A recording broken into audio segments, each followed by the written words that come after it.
Hey everyone, I'm Clara, and I'm about to share my story straight up, no hiding. It all began with my mom passing away when I was born. My big brother Brandon was only 4 and our dad could not handle it. He turned to drinking and it took a toll on him.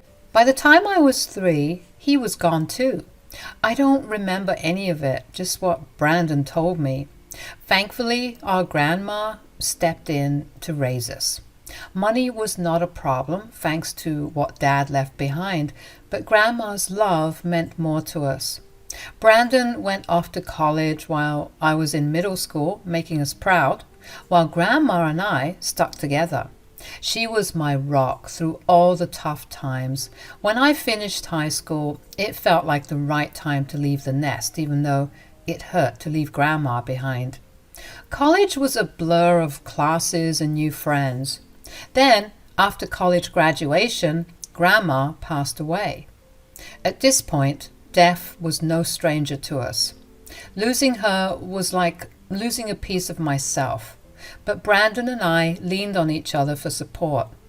With Brandon off in another city, focused on his career, I found myself alone in our childhood home. Graduating from college left me feeling adrift like so many other 20-somethings. Unsure of what to do next, I decided to put my degree in design to use and landed a job at a boutique. At 22, my life lacked the excitement that seemed to fill the stories of others my age. No wild parties, no serious relationships, just a routine of work and home. And I was content with that. But then, everything changed when I met Jared. On a rainy day, a blonde guy with ocean blue eyes stumbled into our boutique, soaked to the bone and desperately trying to dry himself off. "Hey, how can I help you?" "Well, for starters, I apologize for this wet mess on the ground. Can I please get a towel?" "Of course. I will see if I've got something in the back to help you dry off." "Thanks. Actually, I was here to pick up something for my sister Linda. It's her birthday today." "Do you think she's more of a patterns girl or something simple yet stunning?" "Definitely patterns. She loves to stand out." "In that case, we have some gorgeous floral prints that I think she'll adore." It took us nearly 30 minutes to find the perfect dress for Jared's sister. We browsed through racks of vibrant patterns and bold silhouettes, exchanging opinions and laughter along the way. As I rang up the purchase at the register, Jared leaned in, his voice low with a hint of nervousness. "Hey, Clara, I was wondering if maybe you'd like to grab a coffee with me sometime?" "Oh, sure, I would love to." "Great! Can I grab your number so we can figure out a time?" "Of course. Here you go." So that's how I met my almost husband, Jared. Going out for coffee with a complete stranger was probably the boldest thing I'd ever done at that point, if I'm being honest. But hey, Jared didn't turn out to be a serial killer, so that's a plus, right? After that first coffee, we started hanging out more. We got to know each other better, and I found out we had a lot in common. Jared's life story was kind of like mine. He lost his mom when he was young, just like I did. His dad raised him and his sister, Linda, all by himself. Jared's dad was from Germany and his mom was American. They met and fell in love, and Jared's dad moved from Germany to the States. Jared had a job in the corporate world and he was doing all right for himself. But what really got me about him was how kind-hearted he was. You could just tell from the way he acted and treated people. Our casual hangouts turned into something more serious. We'd spend weekends together, sometimes at my place, just enjoying each other's company. Things were going pretty smoothly between us, and then one weekend when my brother Brandon was visiting, Jared was also around. It felt like the right time, so I officially introduced Jared to Brandon as my boyfriend. "Hey, Jared, finally get to meet the guy who's got my sister head over heels." Nice to finally put a face to the name, Brandon. How's life treating you? Pretty good, man. Running my own little business keeps me busy. Feels like nurturing a baby sometimes, you know. I'd love to dive deeper sometime. But it's reassuring to know you're here keeping my baby sister company. Oh, come on, Brandon. I'm not a baby anymore. I'm 23. All right, all right. This house is really something. Thanks. Our dad built it, but we didn't stick around here much. Moved in with Grandma when we were kids. Clara filled you in, I bet. Yeah, she did. Sorry about your loss, man. Thanks. No worries. So, Clara said you're grinding it out down at the office on the 22nd? Yeah, just your typical desk job, nothing too thrilling. Hey, every job's got its value. Let's raise a glass to that, huh? Absolutely. Here's to hard work paying off. Cheers! So Jared and Brandon hit it off, and seeing them get along made me really happy. Eventually, I asked Jared to move in with me. I mean, he was practically living with me already, so it just made sense. He officially left his rented apartment and became my roommate. Let me tell you, Jared was the sweetest guy. He'd do all sorts of little things to make our home feel cozy and special. Like, he would surprise me with breakfast in bed on lazy Sunday mornings. He'd whip up my favorite pancakes with extra syrup, just the way I liked them. He'd also leave little love notes around the house for me to find. Sometimes I'd come home from work and discover a cute little message tucked into my bag or stuck to the fridge. It always brought a smile to my face and made me feel so loved. But it wasn't just the big gestures that made Jared special. It was the little things too, like the way he'd always hold my hand when we were out walking, or how he'd wrap me up in a warm hug when I was feeling down. He was always there for me through the good times and the bad, and I couldn't imagine my life without him.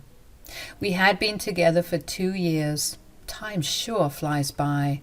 And then the day arrived when I finally got to meet Linda face to face.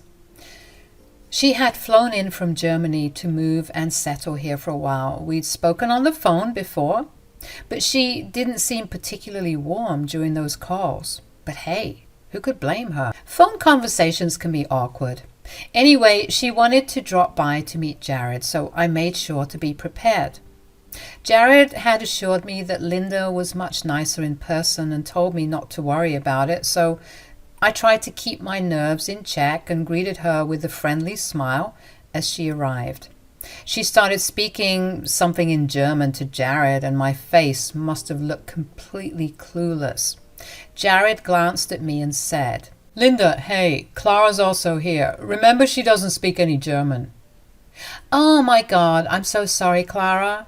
It's nice to finally meet you in person. I was just telling Jared how it took me a lot of time to locate your house. It's beautiful, though. No problem at all, Linda. I'm sorry I couldn't understand you earlier. It's okay. So, Jared, you and Clara, huh? I could say this is the longest relationship my brother has been in. You must really be someone special, huh? Well, what can I say? She really is. That night, with Linda and Jared chatting away in German, I felt totally out of place. It was like I didn't belong. And that's when I decided I had to learn German too, to fit in better with Jared's family. So I secretly started taking lessons online whenever I could, even though running the boutique kept me pretty busy. Meanwhile, Jared had a big surprise planned. He was going to propose. After being together for more than 2 years, he felt it was time. So he took me to the beach one day where he had also invited Linda, Brandon, and a couple of other close friends. He even asked Brandon for his blessings and promised to take care of me forever. It was a really special moment that made me so happy. With the proposal accepted, we jumped right into planning our wedding.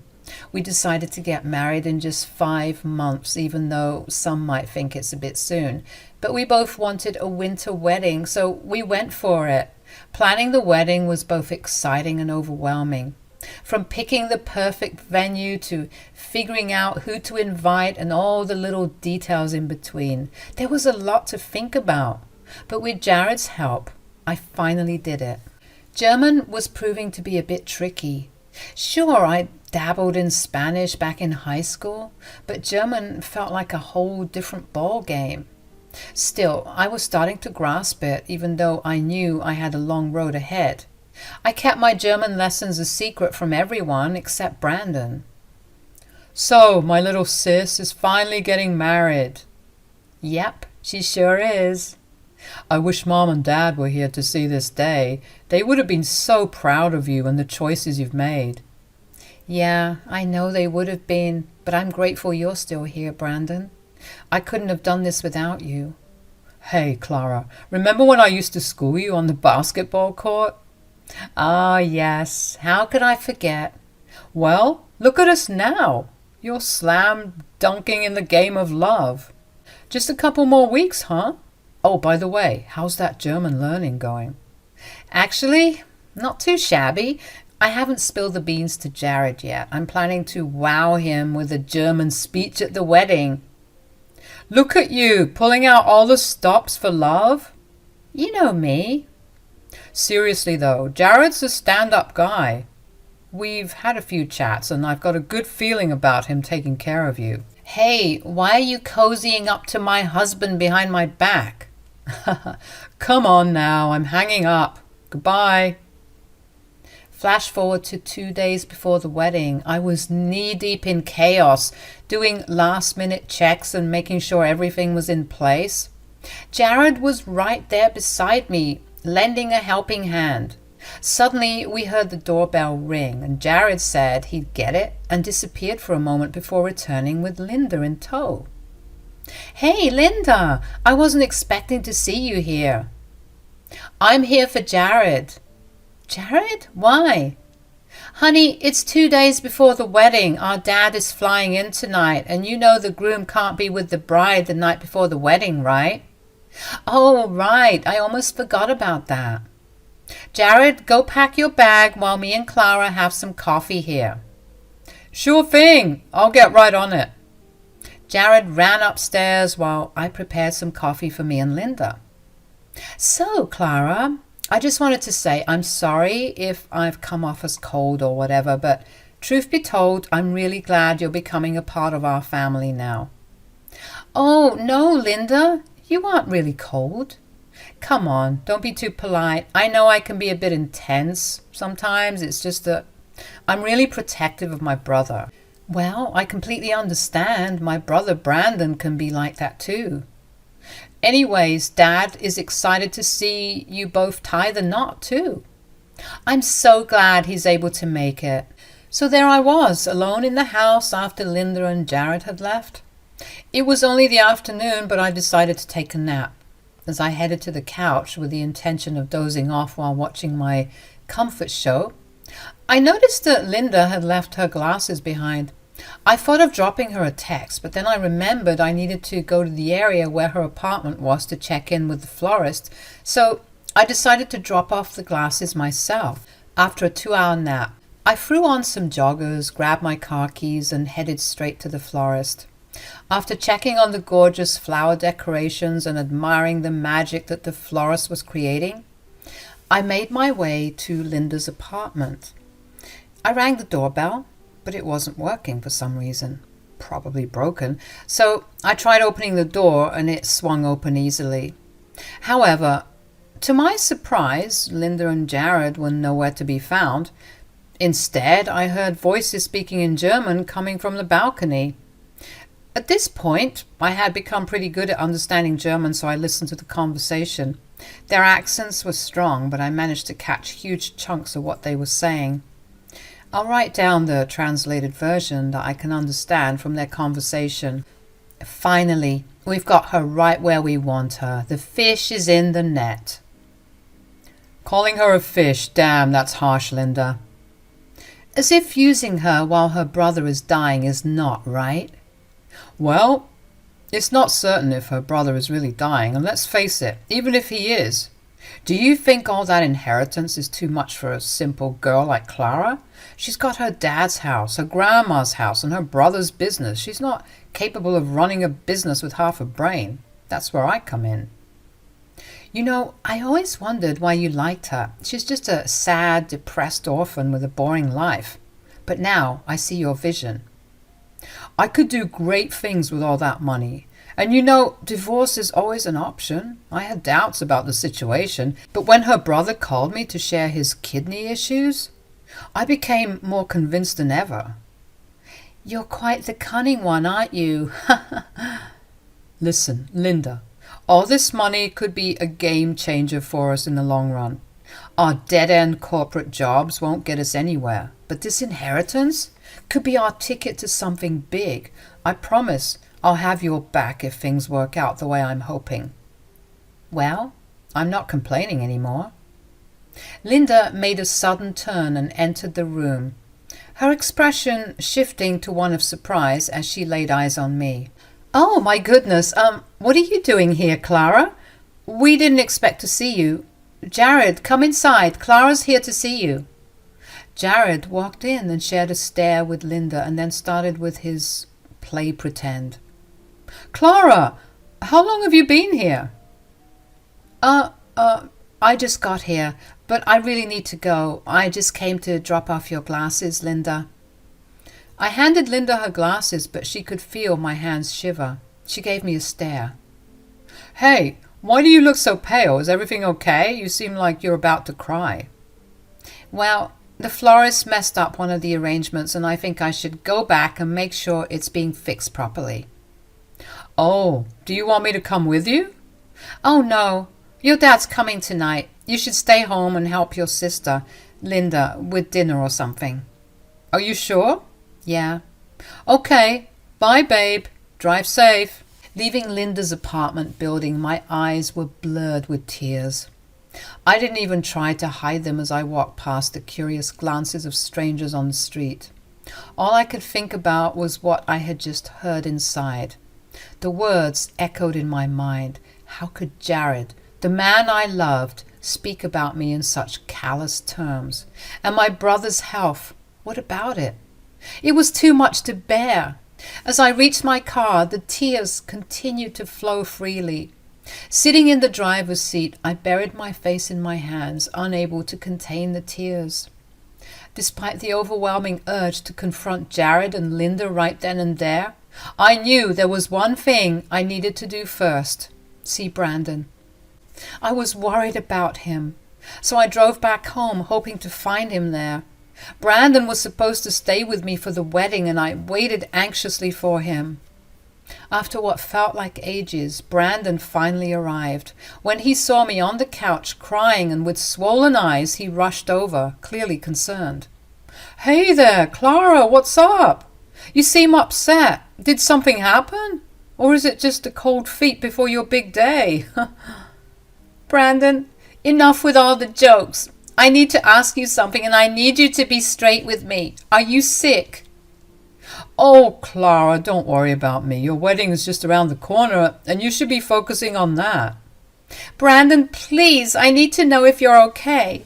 Well, yeah, I've been dealing with some health issues lately. What kind of health issues, Brandon? It's my kidney. The doctors say it's in bad shape. Oh, no, Brandon. Is there anything they can do to fix it? Brandon stared at me. Don't be so vague. Say something. They're saying I might need a kidney transplant in the future, but don't worry, they're working on it. But the chances of finding a donor aren't great, right? This is serious, Brandon.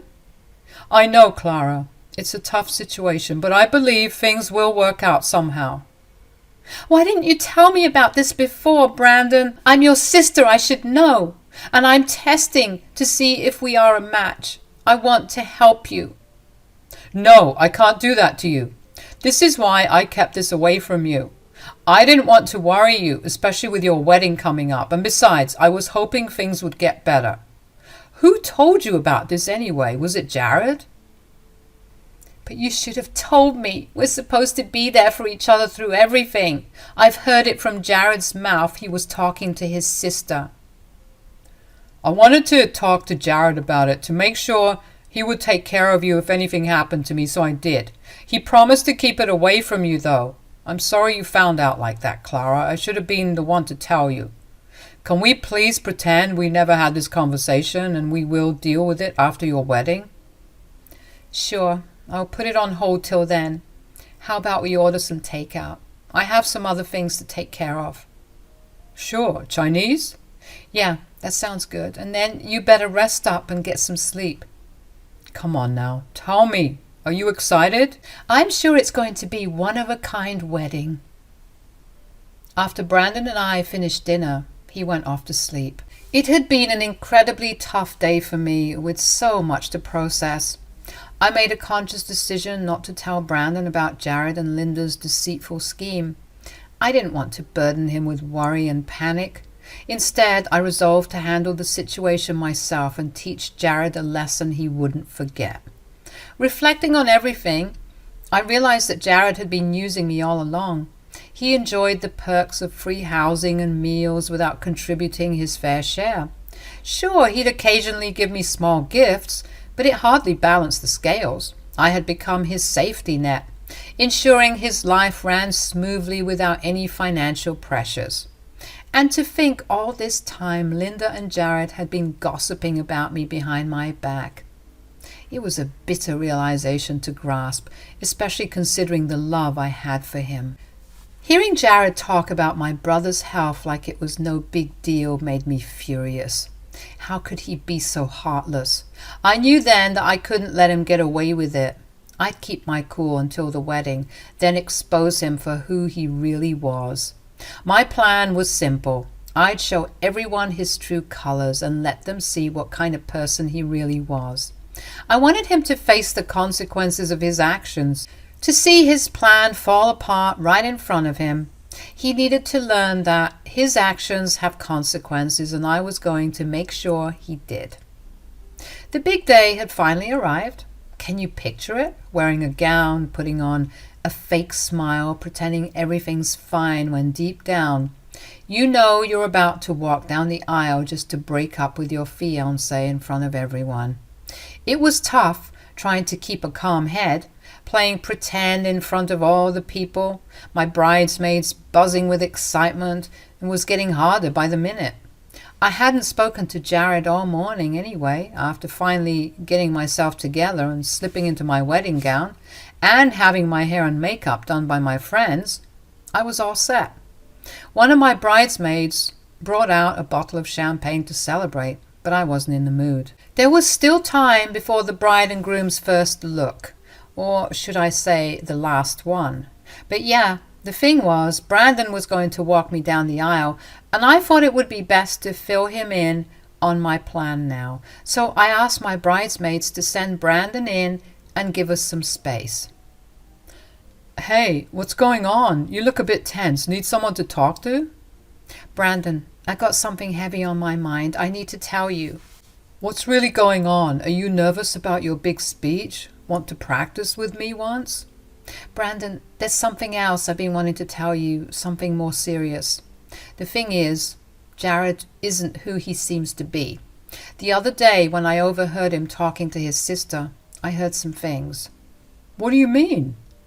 Well, it wasn't a casual chat. They were scheming, Brandon. Jared's in it for the money, and he's eyeing your business too. What? Are you sure about this? Absolutely. I wish I wasn't. That snake. I should have seen it sooner. Why didn't you tell me? I didn't want to worry you, Brandon, but now that I know, I can't keep quiet. I'm going to give him a piece of my mind. How could he do this to you?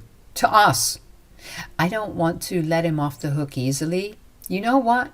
I'm going out there and telling everyone his real intentions. His boss, his colleagues, his family, his friends. Everyone's out there. His life will be ruined. Are you sure about this, Clara? It's going to be messy. I've never been more sure of anything, Brandon. He needs to face the consequences of his actions. So Jared and I had our first look. I didn't look too excited, and I could see Brandon trying hard not to punch Jared right then and there. But it was time for the final showdown. The music started playing, and Brandon led me to the aisle. Jared, with his fake tears, stood there. I stood next to him, looking at the audience, everyone smiling warmly, before the priest could start. I whispered in his ear to leave politely. Then I took a deep breath and began speaking. So, hi everybody. I want to thank you all for being here. I know you must be wondering what I'm up to, so I'll let the cat out of the bag. Jared came into my life like a breeze and soon made himself at home. I didn't mind it. Things went fast for us and I thought we would be the end game. But there's always a but, isn't it? And in this story, there is too.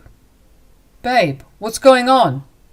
Well, I had been learning German secretly. Jared's from Germany and I wanted to surprise him with a speech in German today. But guess what?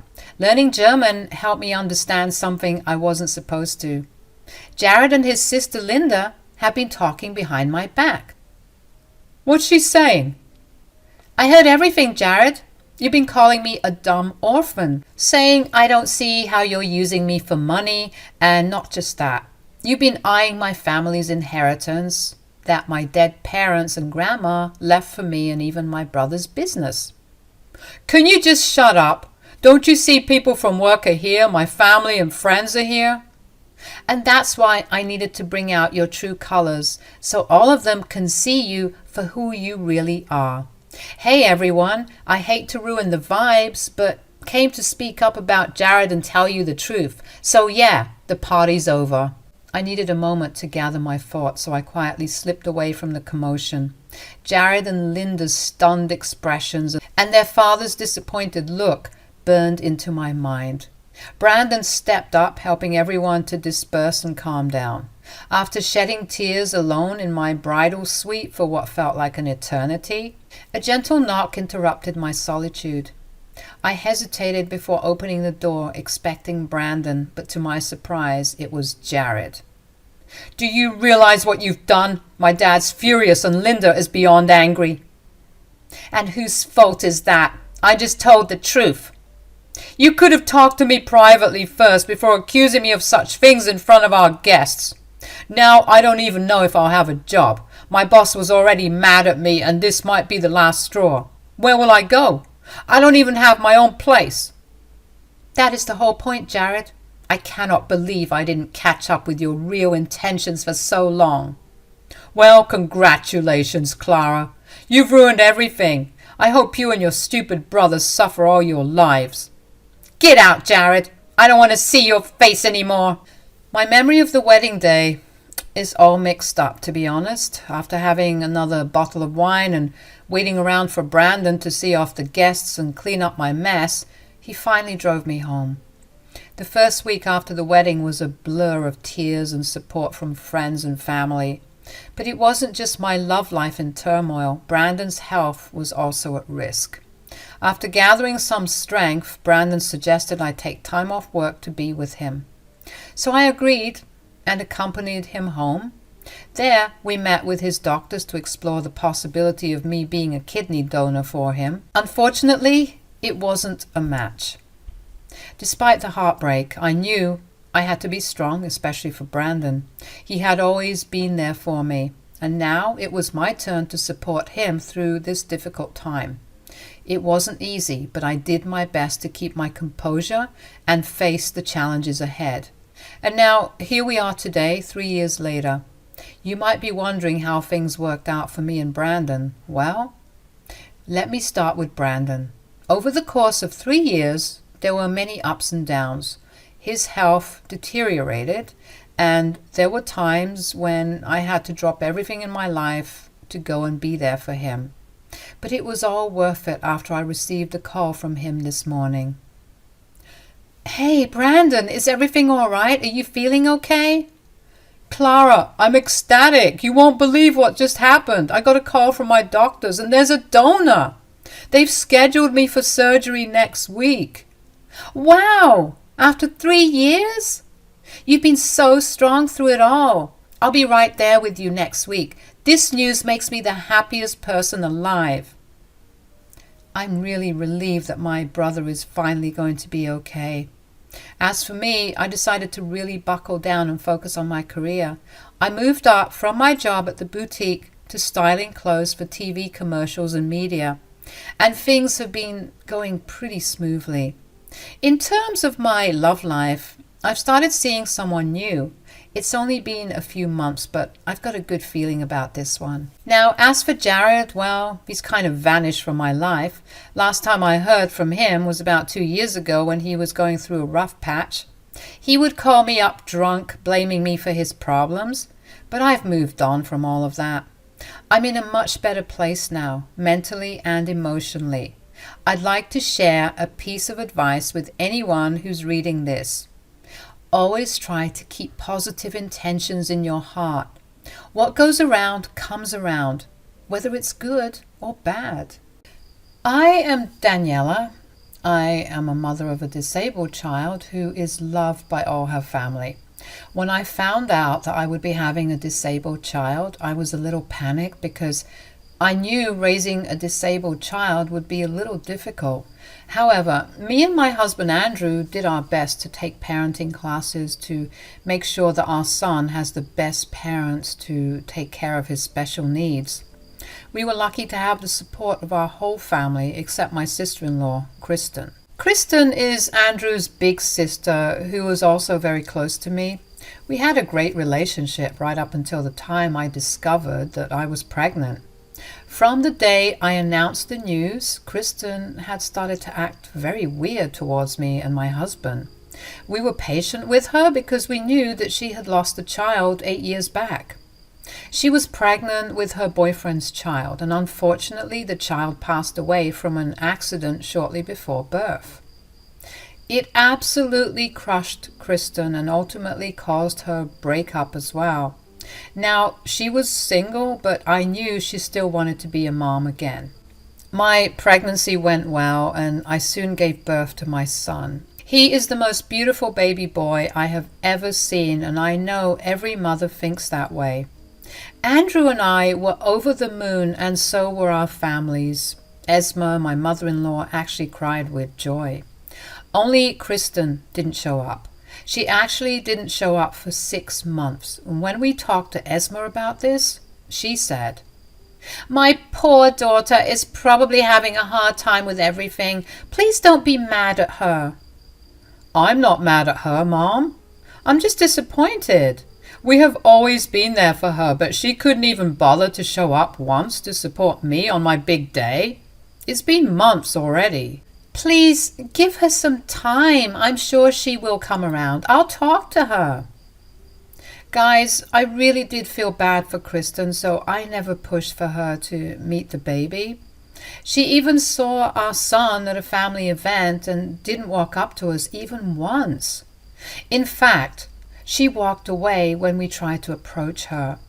It really hurt us, and it felt like she didn't appreciate my baby getting so much attention. Andrew and I were a little annoyed, but that disappeared when Kristen finally called one day and said that she would come see us.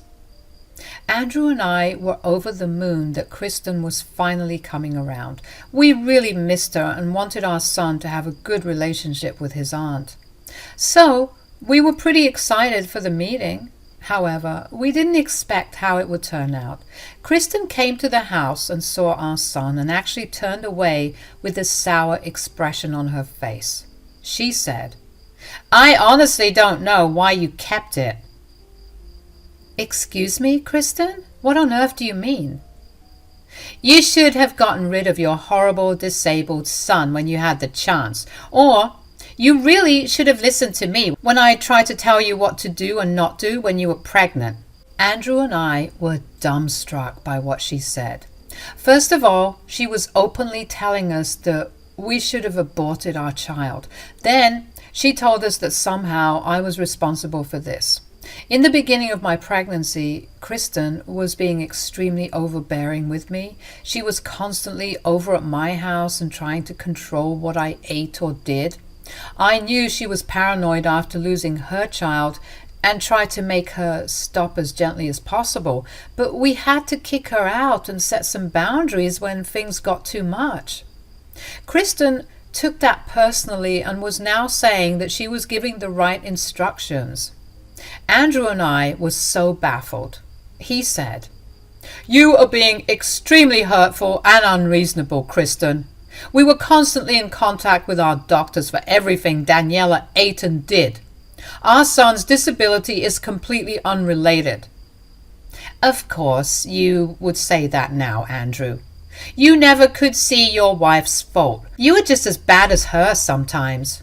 What are you trying to say, Kristen? You are a pathetic and irresponsible mother, Daniela. I tried so hard to tell you that what you were doing will harm your child, but you will never listen to me.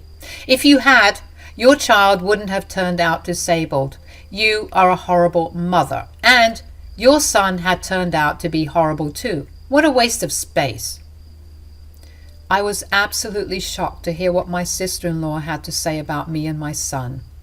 I wasn't expecting her to be so cruel and vile. Yes, she was acting weird during my whole pregnancy, but I chalked it up to her being sad and maybe jealous. But that day I realized just what a horrible human being that Kristen truly was. I was super hurt, but also very, very angry. Before I could say anything, my husband angrily said to Kristen, "You don't know what you're talking about, Kristen. None of this is my wife's fault. Stop talking like that to my wife." "Oh, please, I will do whatever I want. If I was blessed with such a child, I would have taken good care of it so that it wouldn't have ended up being disgusting and disabled." "Don't you dare call my child disgusting. Say what you want to me. I don't care because you were just ignorant and uninformed. But I will not tolerate you calling my child names." "I'm just telling the truth, Daniela. Your child is disgusting because he is disabled and deformed. You know what they say, right? God only blesses good mothers with healthy children. Looks like you are a bad mother, just like I predicted." "Stop this right now, Kristen. We both know why you're making comments like this. Don't think that just because you've lost a child, that means we will excuse whatever you say about children. How dare you bring up my rainbow baby? I lost my baby because I was in a horrible accident. I was a good mother and would have been one if my baby was given a chance to live. Your wife has intentionally spoiled her health and gave birth to a disabled child who no one will love. My husband and I love our child, and that is enough. In fact, you are the only one who has such a big problem with my child. You know what, Kristen? If you really think my son is so disgusting, don't bother visiting again." "Actually, I won't even give you that option. Leave my house right now and don't bother coming back. I don't want an evil and vile woman like you around my son." "You think that would bother me? It won't, Andrew. I don't want to see your ugly baby anyway. You can keep your child and fawn over its ugly features. I'm leaving. Oh, and remember one thing. Everyone loves your child only because he is the only grandchild right now. I bet everyone will turn their faces once I get pregnant and give birth to a healthy, normal child. Then everyone will forget your ugly baby just like I did." Kristen said that and left. Andrew and I were fuming, but after Kristen left, I actually broke down in tears. I hated the fact that my son's own aunt was so mean to him. Yes, my son didn't understand a thing that she said, but it didn't matter. Just knowing that Kristen was harboring so much hate for my son broke my heart. I was also a little scared that everyone else would follow in her footsteps once a healthy child came into the family. All these thoughts were plaguing me, and I didn't know how to deal with them. I must say that my husband is a godsend. When I was breaking apart, he held me and comforted me, driving away all my fears. He knew that some of my fears and anxieties were probably irrational, but he dealt with me patiently while I cried my eyes out. He said, "Don't cry, Daniela. You need to be strong for our baby. There are many cruel people in this world like Kristen. We can't let their words affect us. I know, Andrew, but how could Kristen be like this to her own nephew? I hate the fact that there will always be one family member who will hate our son. I can't even think about what happens when he grows up. Look, Daniela, I can't promise you that I will make my sister change her mind, but I will do my best to protect our child from her. I also hated how she blamed you for everything. She's just being jealous, that's all.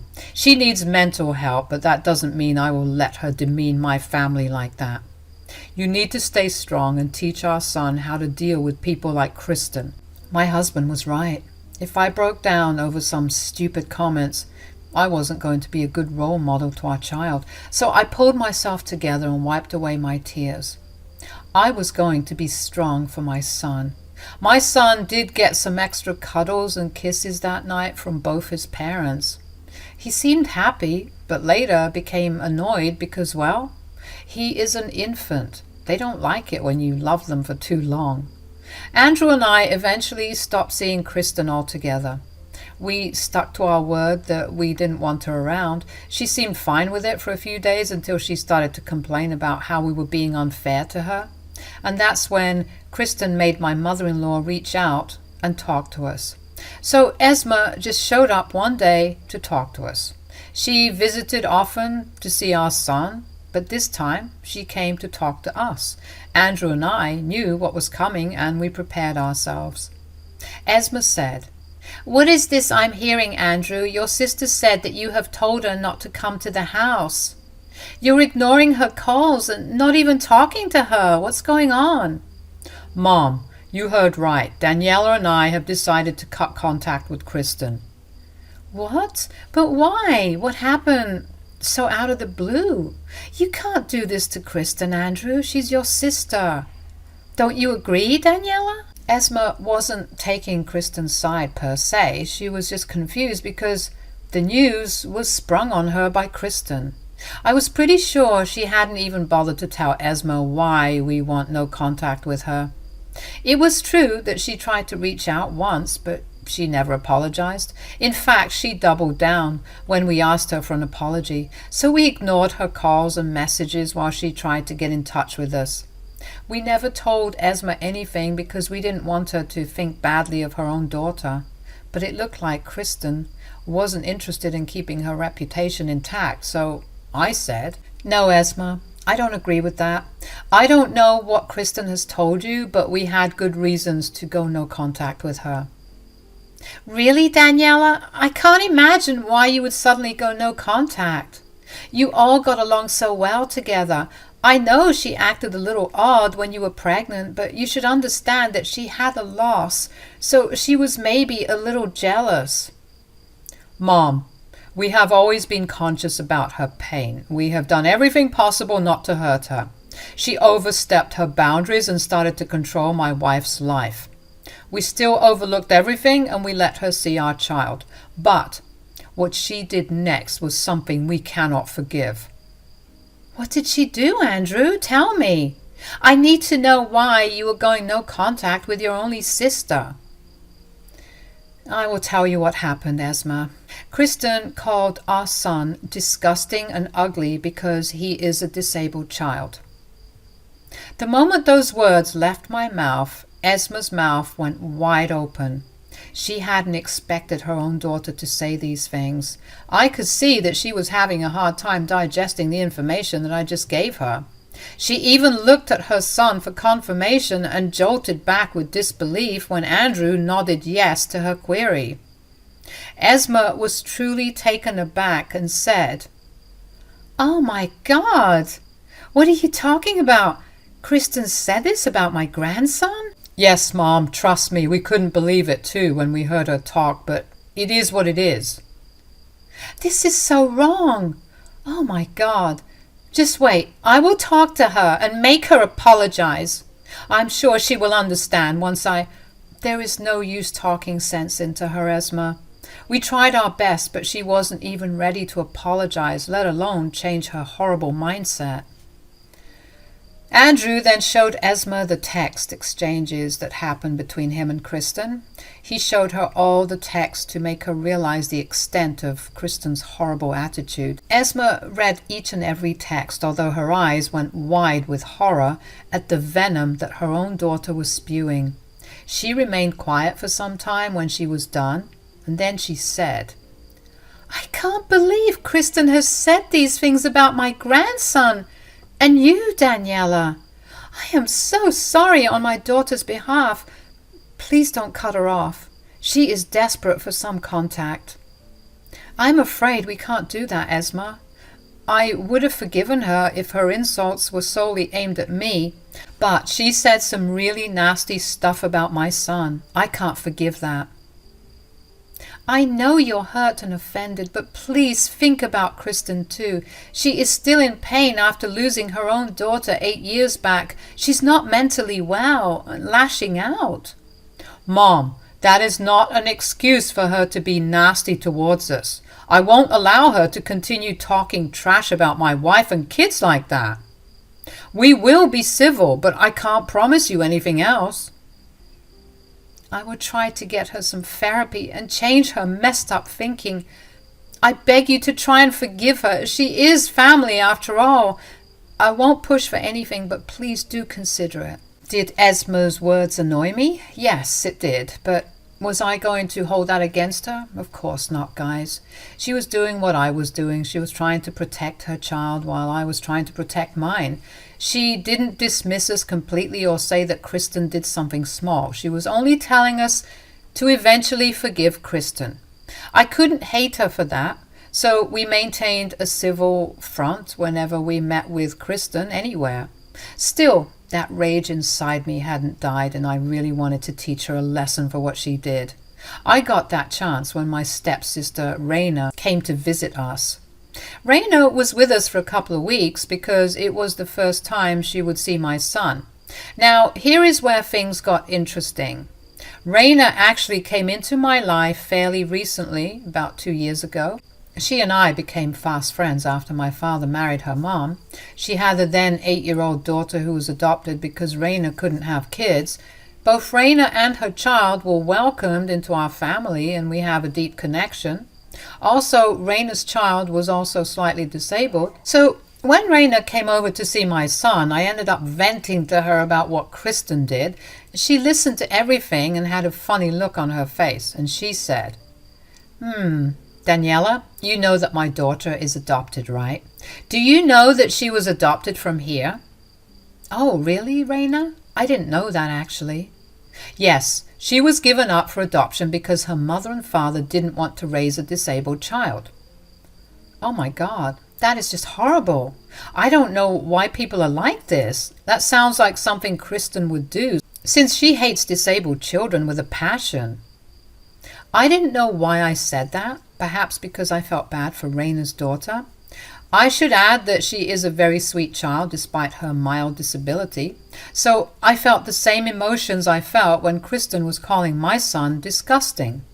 My heart absolutely broke for Raina's daughter, so I couldn't hold my words. What I hadn't expected was what Raina told me after that. Here's the thing, Daniela. The girl who gave up my adopted daughter as in her biological mother was also named Kristen. Seriously, Raina? That's such a coincidence. How did you know that her name was Kristen? It was supposed to be an option for adoption because the mom and dad wanted to see the kid whenever they wanted, but the mom slowly went no contact and told us not to bother her after a few months. The dad is still in contact, though. There is a small possibility that your sister-in-law is the mother. That is horrible, Raina. But I don't think it was my sister-in-law. She actually lost the baby after an accident. Are you sure of that, Daniela? Is there a possibility that something else happened? Here is the thing, guys. There was definitely a possibility something else happened. When Kristen was pregnant, she was living with her then boyfriend in his apartment. We had no idea about her accident or when she went into labor. Very randomly, Kristen had called us crying one night saying that she was in a car accident and lost the baby. She was very close to her due date, but the kid didn't survive the impact of the crush. She was crying hard and told us not to visit while she was grieving. We respected her wishes and saw her after 10 days when we had the small child's funeral. By then, Kristen claimed that she had healed and cremated her daughter privately. Back then, no one questioned her story because why on earth would they? Why would someone lie about such a thing? Kristen was a mess and she cried for a long time. Eventually, she got over it, but still talked about her dead child from time to time. We even hold a small celebration every year to mark the birth of her child, who couldn't make it into this world. But there was still something amiss in her story, especially because we saw nothing in person. So I said to Raina, "Actually, I think there is a possibility she had lied to us, although I think it's highly unlikely. I am considering this only because we never saw anything in person, and this happened 8 years ago." See that, Daniela? My daughter is also 8, and she was born on the 19th of March. Does that ring a bell? Oh my God, yes! That's exactly the date when Kristen told us that she had lost her child. So Kristen may have actually given birth and given up the baby because she was born disabled? I can confirm that theory if you show me what your sister-in-law looks like. I wasn't there at your wedding and don't use social media, so I don't know what she looks like. I pulled out my phone and showed her a picture of Kristen. My mind was spinning with all possibilities. It was just too uncanny. And I knew that there could be a connection between all these similarities. When Raina saw Kristen's picture, her eyes went wide and she actually nodded yes. She confirmed that Kristen was indeed the mother who gave up her child because she was born disabled. Raina and I talked about this some more while I wondered about what I should do. I was getting more and more angry at Kristen for what she did. I really did want her to pay for not only insulting my son but also abandoning her own daughter. There was also the fact that she had literally lied to all of us and kept her daughter away from us. It was just plain wrong. I knew that I had to tell Andrew what was going on, and I did. He was as surprised and mad as I was. He even pulled out some of their old pictures, and everyone could tell that Raina's daughter was a certain carbon copy of her biological mother, Kristen. There was zero doubts, just pure anger. Andrew said, "All this time I had no idea that I had a niece living out there somewhere. If it wasn't for you, I would have never known that." I can understand that Kristen panicked, but she shouldn't have gone to this extent of giving up her daughter. She didn't even ask her family for help. This is just insane. Now that we know the truth, I think we should tell everyone. The family deserves to know what happened to Kristen's child. If Raina is okay with this, of course. I have talked to her already, and she is okay with this. I too think that we need to let the whole family know. So what should we do? Andrew and I were both very angry and really wanted some justice, so I devised a little plan for some payback. It would allow us to expose and confront Kristen without giving her a chance to twist the story. Judging from how she lied for 8 whole years, I knew she would do anything to keep this a secret. I wasn't going to let her get away with that anymore. My husband and I devised a plan together and prepared ourselves for the grand confrontation. It was a family party where Andrew and I decided to confront Kristen. We told the host beforehand what was going on so that she wasn't ambushed. She was horrified to hear the story. She allowed us to execute our plan and do what we had planned to do.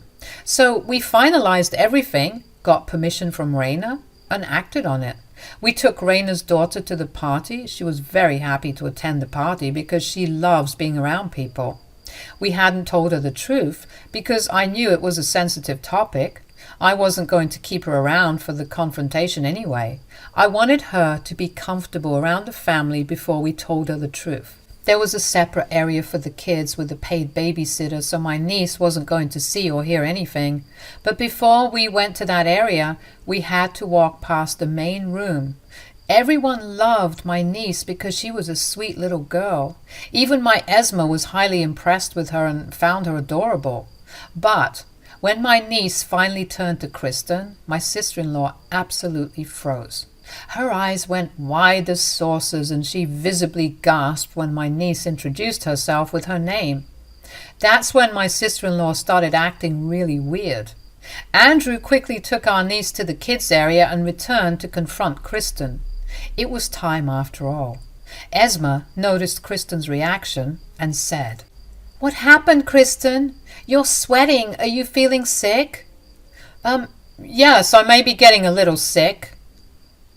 "What happened, Kristen? Did seeing my niece make you sick? You always said that you found disabled children disgusting." Whispers went around the room because people had no idea what went down between Kristen and us. They were surprised to hear what I said, while Kristen was eyeing me suspiciously.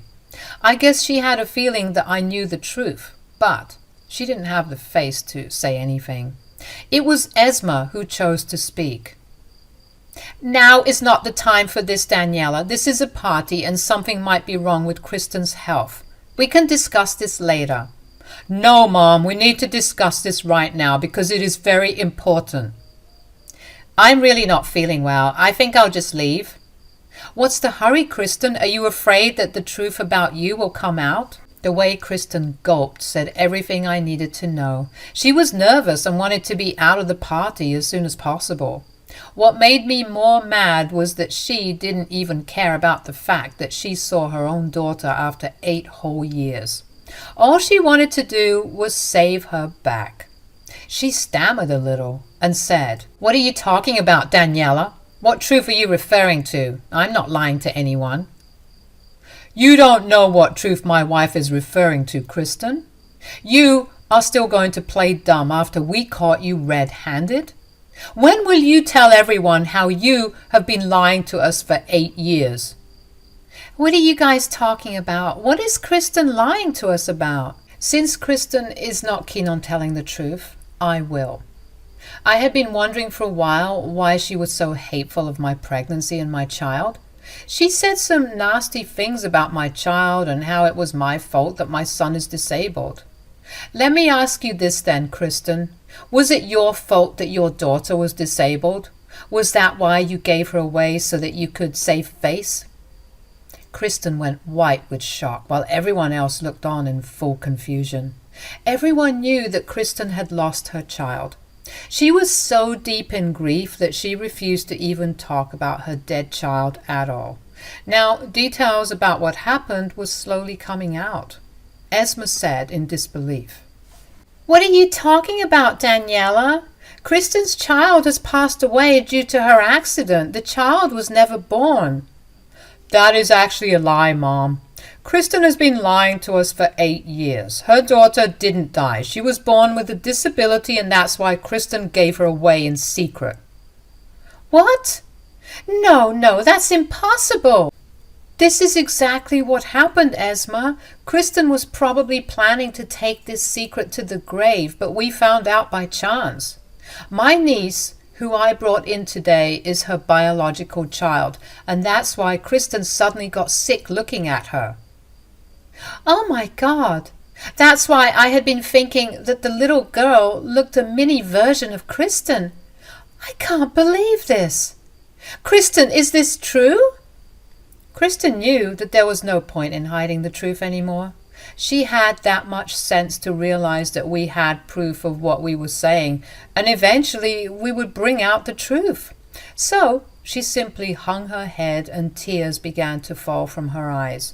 She simply couldn't say anything else. So Andrew said, "Don't bother lying, Kristen. We have plenty of proof to give to everyone that she is your child. Tell me, why did you lie to us?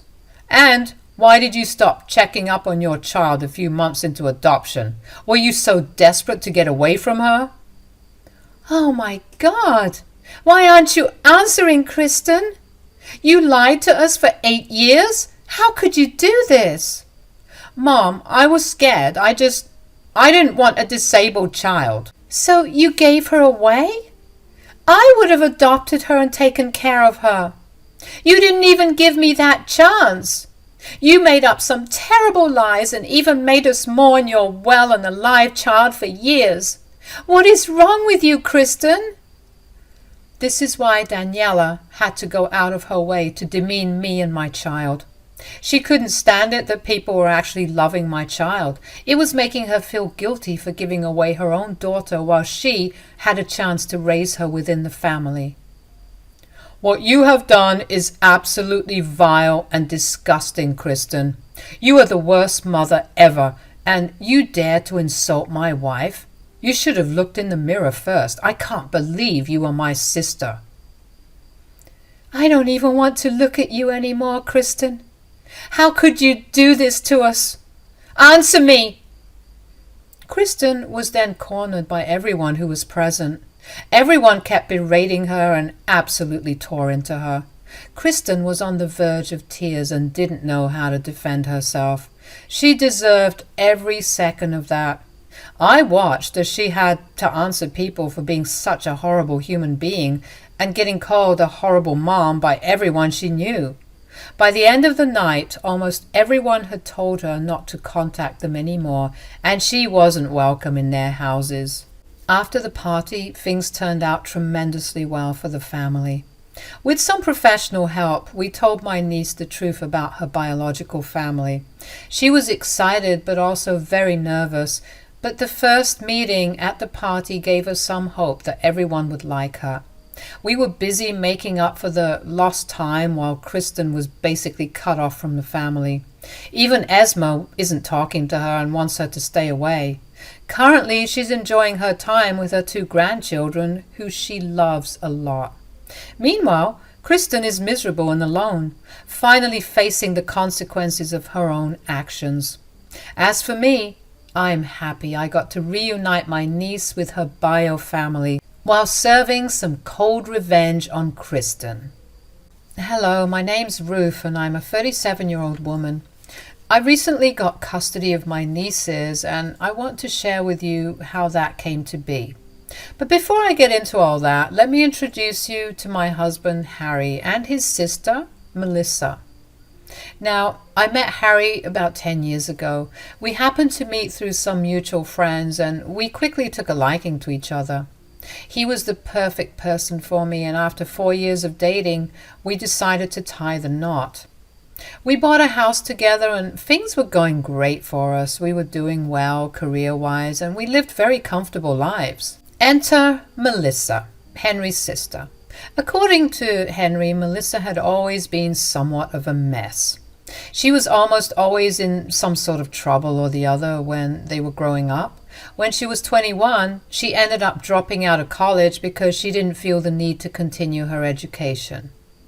She stayed with her parents who let her stay there rent-free, so she never really found a job for herself. She lived with her parents until she was 27 when she got pregnant by her then boyfriend. However, her boyfriend lived about 6 hours away from us, so she decided to move closer to where he was. Melissa ended up being pregnant with twins. She gave birth to 2 girls named Daisy and Jasmine. They were the cutest kids I had ever seen. Henry and I tried our best to visit them whenever we could. While Melissa still never had a stable job, she worked odd jobs to keep money rolling in, considering they had twins to take care of. Everything was going pretty well for 6 years until one day Melissa showed up at our door sobbing hysterically. Henry was the one to open the door and he was shocked to see her crying. "Melissa, what's wrong? Is everything okay?" "Oh my gosh, come in." "Brad is divorcing me." "What? How come?" I don't know. He's been depressed for a while and I noticed that the only time he was happy was when he was at work." "Uh-huh. I know it was wrong, but I thought that he was probably seeing someone at work behind my back." "Oh, Melissa." "I know, I messed up. He did not take my concern well. He thought I was accusing him of cheating on me. He stopped talking to me for a while, and then before I knew it, boom, he just asked for a divorce after you asked him a question once." "Well, I didn't ask him the question once only. I kept badgering him and accusing him of cheating on me whenever I could. I guess all of that boiled over and he couldn't remain with me. Okay, well, what's done is done. Let's focus on what we have to do from here on. Who's getting custody of the girls? I'm going to get full custody of my girls. I'm not letting that jerk get anything, since he can leave me over something so tiny. I don't mean to sound rude, but are you sure that it would be best for you to have full custody of the girls? What do you mean? Are you saying that I should leave the girls with their absent father? No, Melissa. What she's trying to ask is if you're going to be able to raise them when you don't have a job or anything to fall back on. I'm going to fight for child support and alimony from Brad, and I'm going to get a job at your local diner right after I move back here. Oh, okay, that's a plan for sure. Where are the girls right now? How are they? Well, they're devastated. They want to spend as much time as they can with Brad. Okay, why don't you spend the night here, and then we can figure everything out tomorrow. And Melissa, if you need anything from here on, feel free to ask us. You're our family. Thank you so much. This means a lot to me. I'm not going to lie and say that I wasn't worried about how things were going to pan out. I mean, I wasn't holding out much hope for Melissa, but she was my family and I wanted to support her. Over the next few weeks, Henry and I helped Melissa find a place of her own. Melissa and her boyfriend had been in a fierce divorce battle, and eventually Melissa managed to squeeze alimony and child support out of her boyfriend. He, in turn, was so mad that he decided that he wanted nothing to do with Melissa or his children. And so that was the end of Daisy and Jasmine's relationship with their father. I helped Melissa find a job in our area. I had a few friends who worked in various food joints, and a lot of them were more than willing to help Melissa because she was my sister-in-law. For the first time, I saw Melissa actually working hard. Henry and I would go over to her place almost every day to check in on her and the girls. She seemed to be doing fine, except that she always looked tired. I kept reminding her that if she needed anything, I'd be there to help her out. She didn't take me up on my offer immediately, but about 3 weeks after she moved to our area, she finally came to my door one day and asked me for help. Oh, hey, Melissa. Hi, Ruth. Look, I'm so sorry, but I really need your help. Of course. What do you need help with? I have to cover a few more shifts ever since, I've barely any time to be at home, let alone take care of the girls. I can't imagine what it must be like for you. Right. So I was wondering if I could drop the girls off here for a few hours. I'll be back to pick them up as soon as I'm done with work. You want to drop them off right now? Yeah, I can't afford a babysitter. What am I talking about? I can barely even afford to feed all 3 of us. Do you think you could help me over the next few months as well? Yes, of course. Anything to make your workload lighter. Although I would appreciate it if you gave me a time schedule for when you expect me to look after the girls. About that, I know that this is a big ask, but I was wondering if you could watch them every day from around 2 in the afternoon to 8 in the evening. That is a big ask. My shift starts at 2:30 and I can't really do anything, Ruth. Please, I really need your help.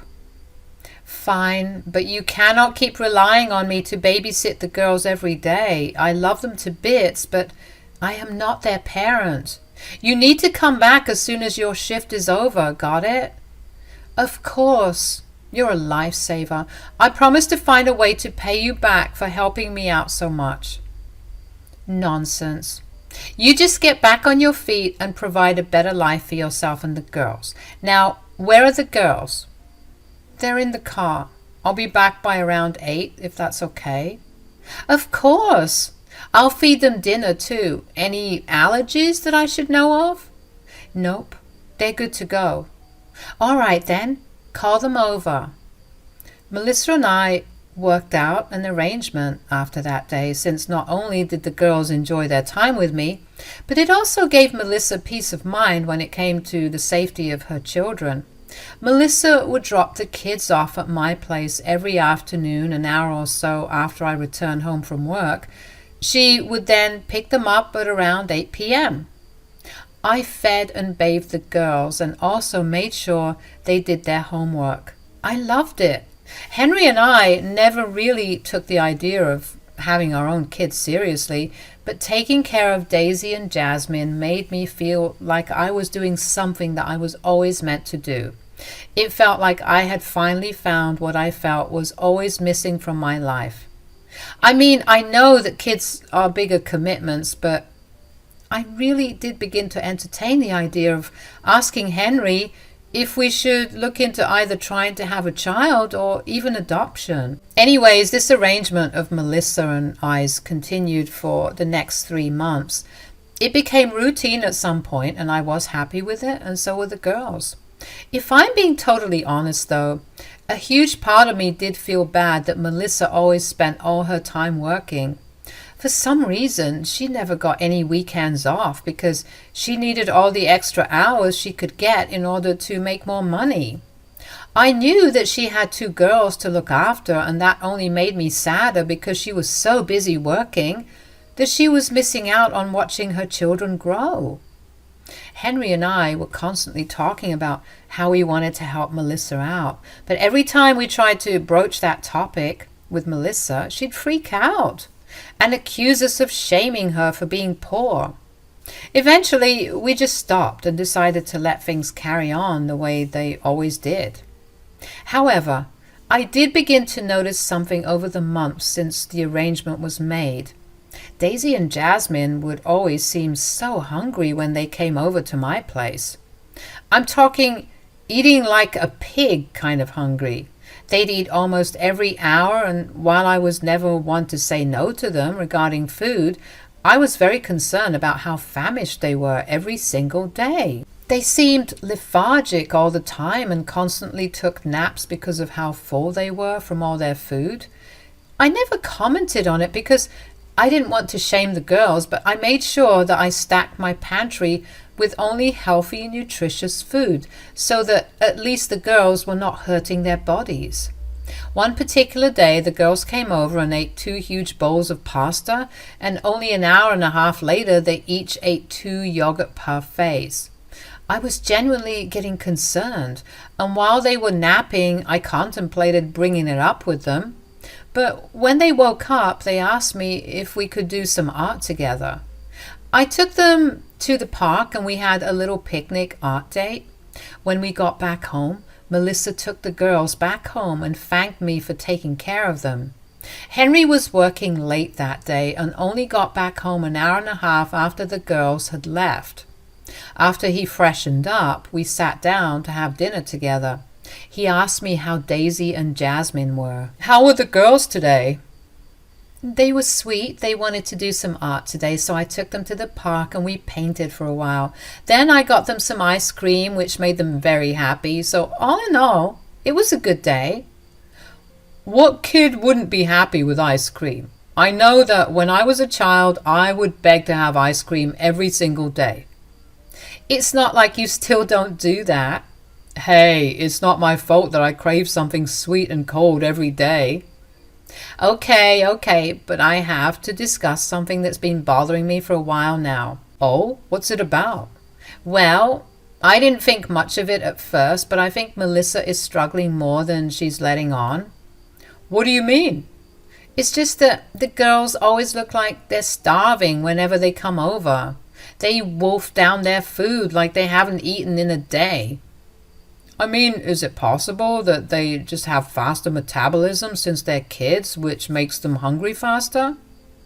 I did think about that, but this is very different. That was the only thing I noticed at first, but then I noticed how they'd eat so much in one sitting, way more than they used to when they first started coming over. That does seem odd. Yeah, I'm really concerned about the way they're living.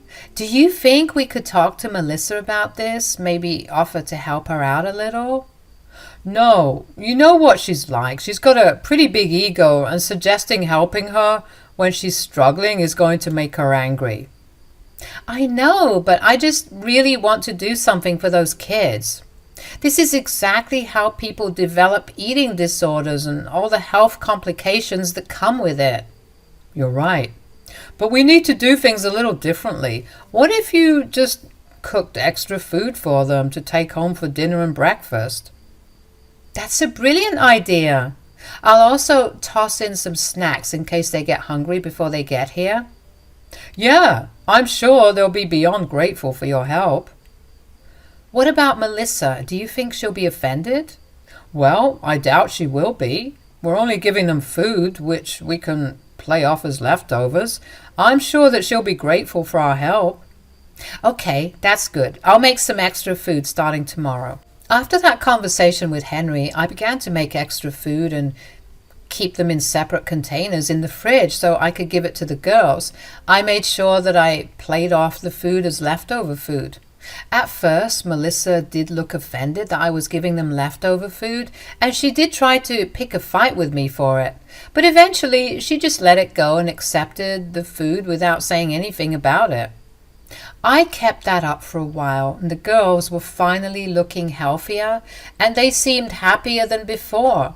They had so much more energy to do all the things they needed to do, and I was happy to see them thriving. One day, the girls came over and immediately after lunch fell asleep because they had a tiring day at school. I had nothing better to do, so I decided to go check on Melissa. I figured if I was a customer, she wouldn't mind me tipping her and helping her out that way. Besides, I also wanted to meet my friends, Riley. Riley was a long-time friend of mine, and she was the first to respond when I asked my friends if they could help Melissa find a job. Riley was the manager of the restaurant she worked at. I figured that since Melissa had been working there for long enough, it wouldn't be any harm to ask her if she could give Melissa a raise. When I walked into the diner, Riley was standing at the counter. She looked surprised to see me there, and she walked up to me and greeted me with a big hug. Riley, hi. Oh my gosh, Ruth, it's been a long while since we met. How are you? Oh, I'm doing great. What about you? Everything's okay with me. Do you want a table or a booth? I'd like a booth, please. All right. I'll assign a server to you, and I'll get a few things done in the back before coming over to sit with you so we can catch up. All right. That sounds good. Oh, also, speaking of assigning me a server, could you let me have Melissa as a server? Melissa? Yeah, the blonde, thin, tall woman that works here. She's my sister-in-law, and I figured that I could maybe help her earn some money by tipping her well. Okay, this may be a little awkward, but Melissa doesn't work here anymore. What? What do you mean? She leaves her kids at my house every afternoon so she can go to work. I don't know what to tell you, Ruth. Melissa quit working here 3 months ago. That can't be right. Tell me you're joking. I can show you records if you want. I mean, everyone just thought that the divorce took a huge toll on her, which was why she quit. But what about her kids? How has she been providing for them when I send them back home with her? Okay, you know what? Why don't you sit in your booth while I go and talk to a few of my employees who are good friends with Melissa? Maybe they'll know a lot more than we do. Thank you. I'm so sorry that I'm asking you to do this for me, but I really am just worried for my nieces. There's no need to apologize. Let me get you your information. In the meantime, enjoy a milkshake on the house. The only thing I could sense when Riley told me that Melissa stopped working there was a loud ringing in my ear. I don't know if that was because of how angry I was or just how genuinely shocked I was. Either way, I sat in my booth, head in my hands, and just kept replaying what Riley had told me. I tried to deny what I found out because, come on, what mother would do that to her kids? But no matter how hard I tried, the information just kept playing around and round in my head. Then I began to piece together all the things I noticed that I chalked off to Melissa struggling to make ends meet. All those times that I pitied her, she was just sleeping with her ex. While her daughters struggled every single day, she just dropped them off and went to play hooky with some man. I felt so incredibly angry with Melissa and so anxious for the girls.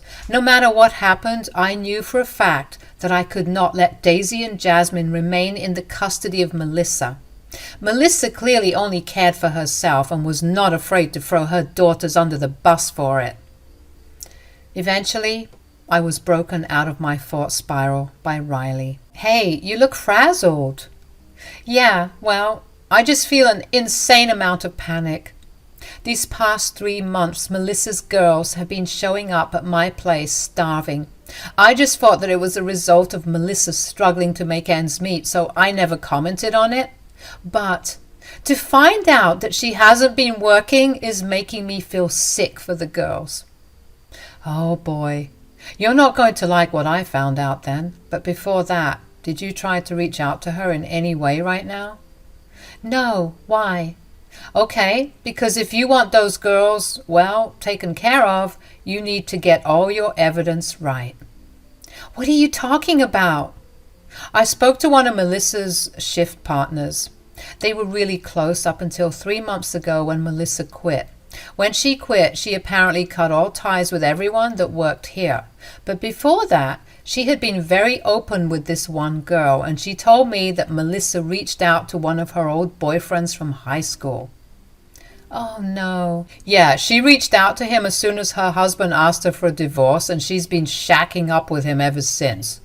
I remember her missing quite a few shifts and sometimes showing up really late, and she never gave me a clear reason for it. I guess this was the reason." "Oh my God, the nerve of that woman, not only to string me along to take care of her kids, but also to neglect her daughters so that she can mooch off some old fling." "I guess it's always the people you least expect." "I need to get her kids away from her. Will you be able to provide me proof of her tardiness and quitting?" "Of course, anything for you." Riley left me sitting in my booth for the next half an hour while I fumed. I could not believe the audacity that Melissa had. Poor Daisy and Jasmine was suffering while she was busy trying to get in bed with her ex-boyfriend. Riley came by my table again and dropped off the proof of Melissa's letter of resignation, along with all the write-ups that she was given for being late. There were so many write-ups dating back to when she got her divorce. I asked Riley why she didn't just fire Melissa, and Riley told me that she was just sorry for Melissa, especially with her having kids and all. I thanked Riley for her help and went back home. By the time I reached back home, Daisy and Jasmine were awake. I fed them, and when they were appropriately awake, I gently asked them how Melissa had been treating them. At first, they seemed shocked that I asked, and they tried to cover for their mother. But I told them that I knew about Melissa not having a job, and I noticed how they were always hungry when they came over. Eventually, Daisy broke down and told us about how Melissa would come to pick them up from our place and drop them off back home before leaving them there again to go somewhere.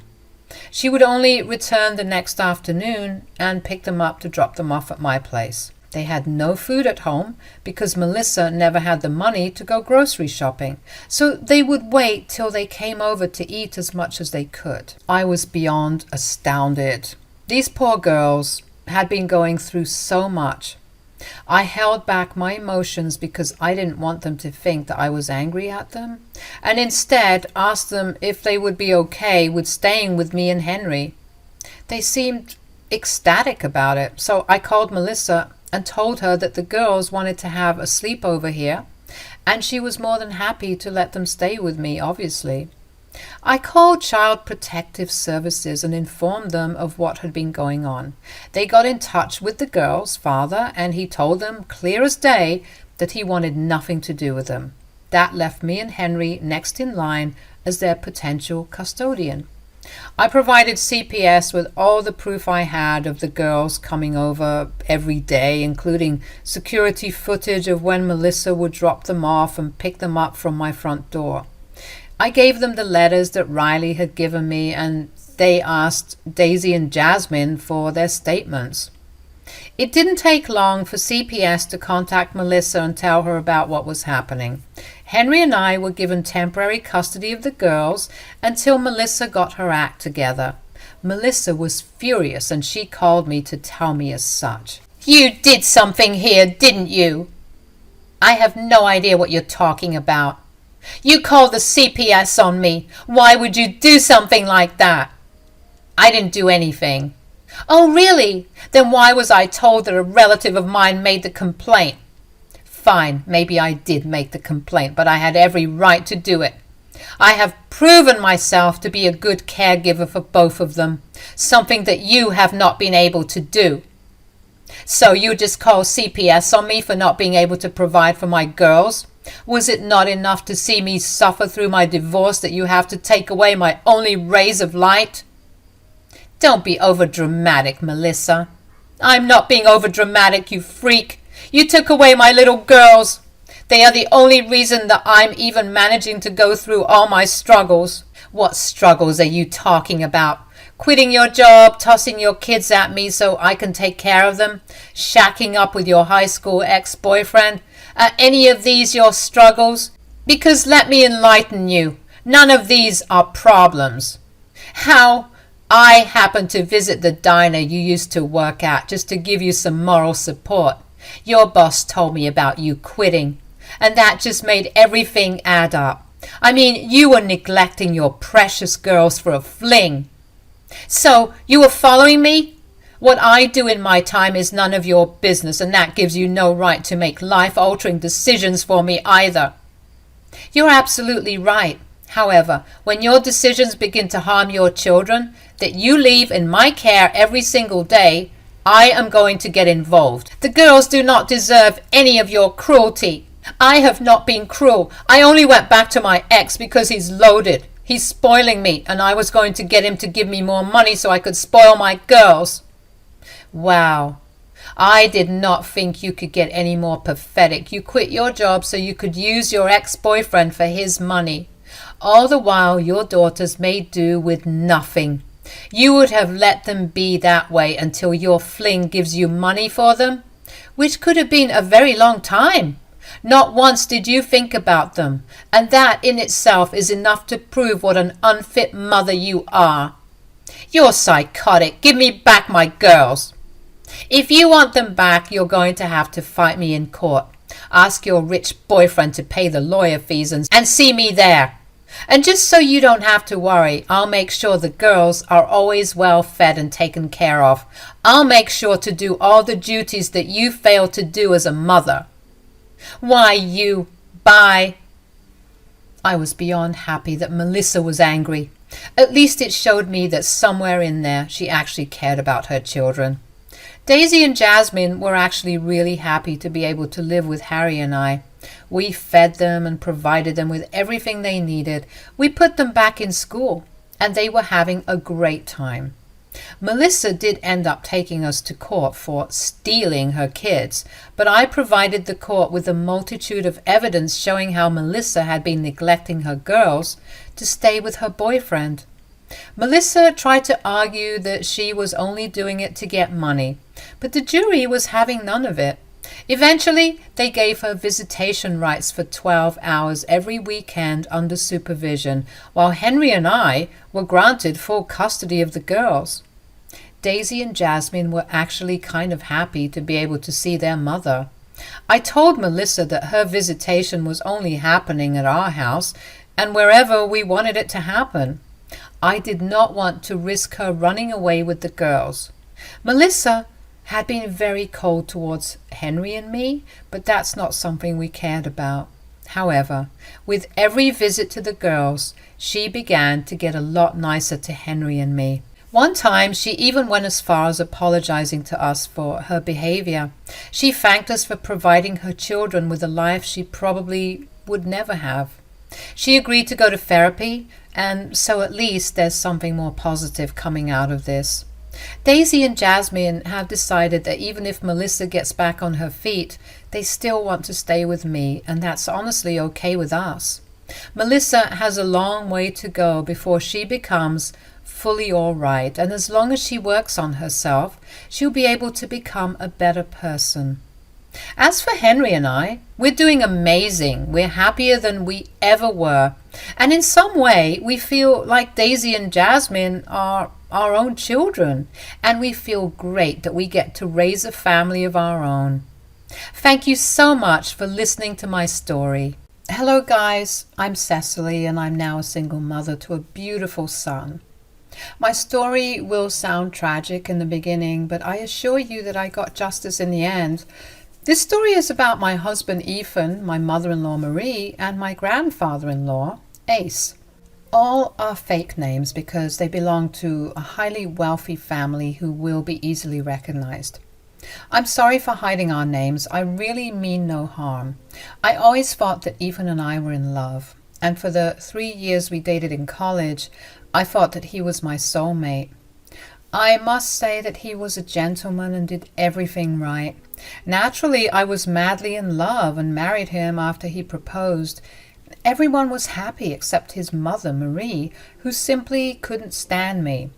Even before we got married, she made comments like, "You will never be good enough for my son. I know for a fact that he is not happy with you." "You don't know what you're talking about, Marie. Ethan loves me, and that's why he's marrying me, you know." "Oh, please, don't try to tell me what he's doing." "I know my son well. He will never be happy with a low-class girl like you. He hates cheap things, and you are one of them. Your marriage won't last, I know it. Believe me, I will celebrate when he divorces you." I knew Marie had a problem with me because I wasn't super rich like them. Speaking of them, let me tell you that only Marie's father, Ace, was rich. He was the family patriarch and paid everyone to have good lives. No one else had much of their own. Ethan did work, but his salary wasn't enough for him to have a luxurious life. It was Ace's extra allowance that let him live like a king. I came from a struggling family and only made it big because I worked hard to get a good job. I wasn't a gold digger, though. I very much preferred a simple lifestyle, even when Ethan and Marie tried to make me live like them. It simply wasn't me. I should have known that our differences would lead to our marriage ending one day. I was just stupid not to realize that. I believed that my husband loved me and he would make me a happy woman. After living a life full of struggles, Ethan's care really got to me. He did his best to make sure I had a good life and even went out of his way to keep me happy. Ace was also an amazing grandfather to me and actually made me call him Grandpa. He was fond of me from the very first day he met me. So Marie's hatred of me never caused trouble in our marriage. Ace and Ethan were always there to stand up for me. Guys, I really didn't know how horrible things would turn out for me. Ethan pushed for me to have a child because he wanted to have a big family. I really wanted him to be happy, so I agreed. I even quit my job at his insistence because he wanted me to stay and take care of our child.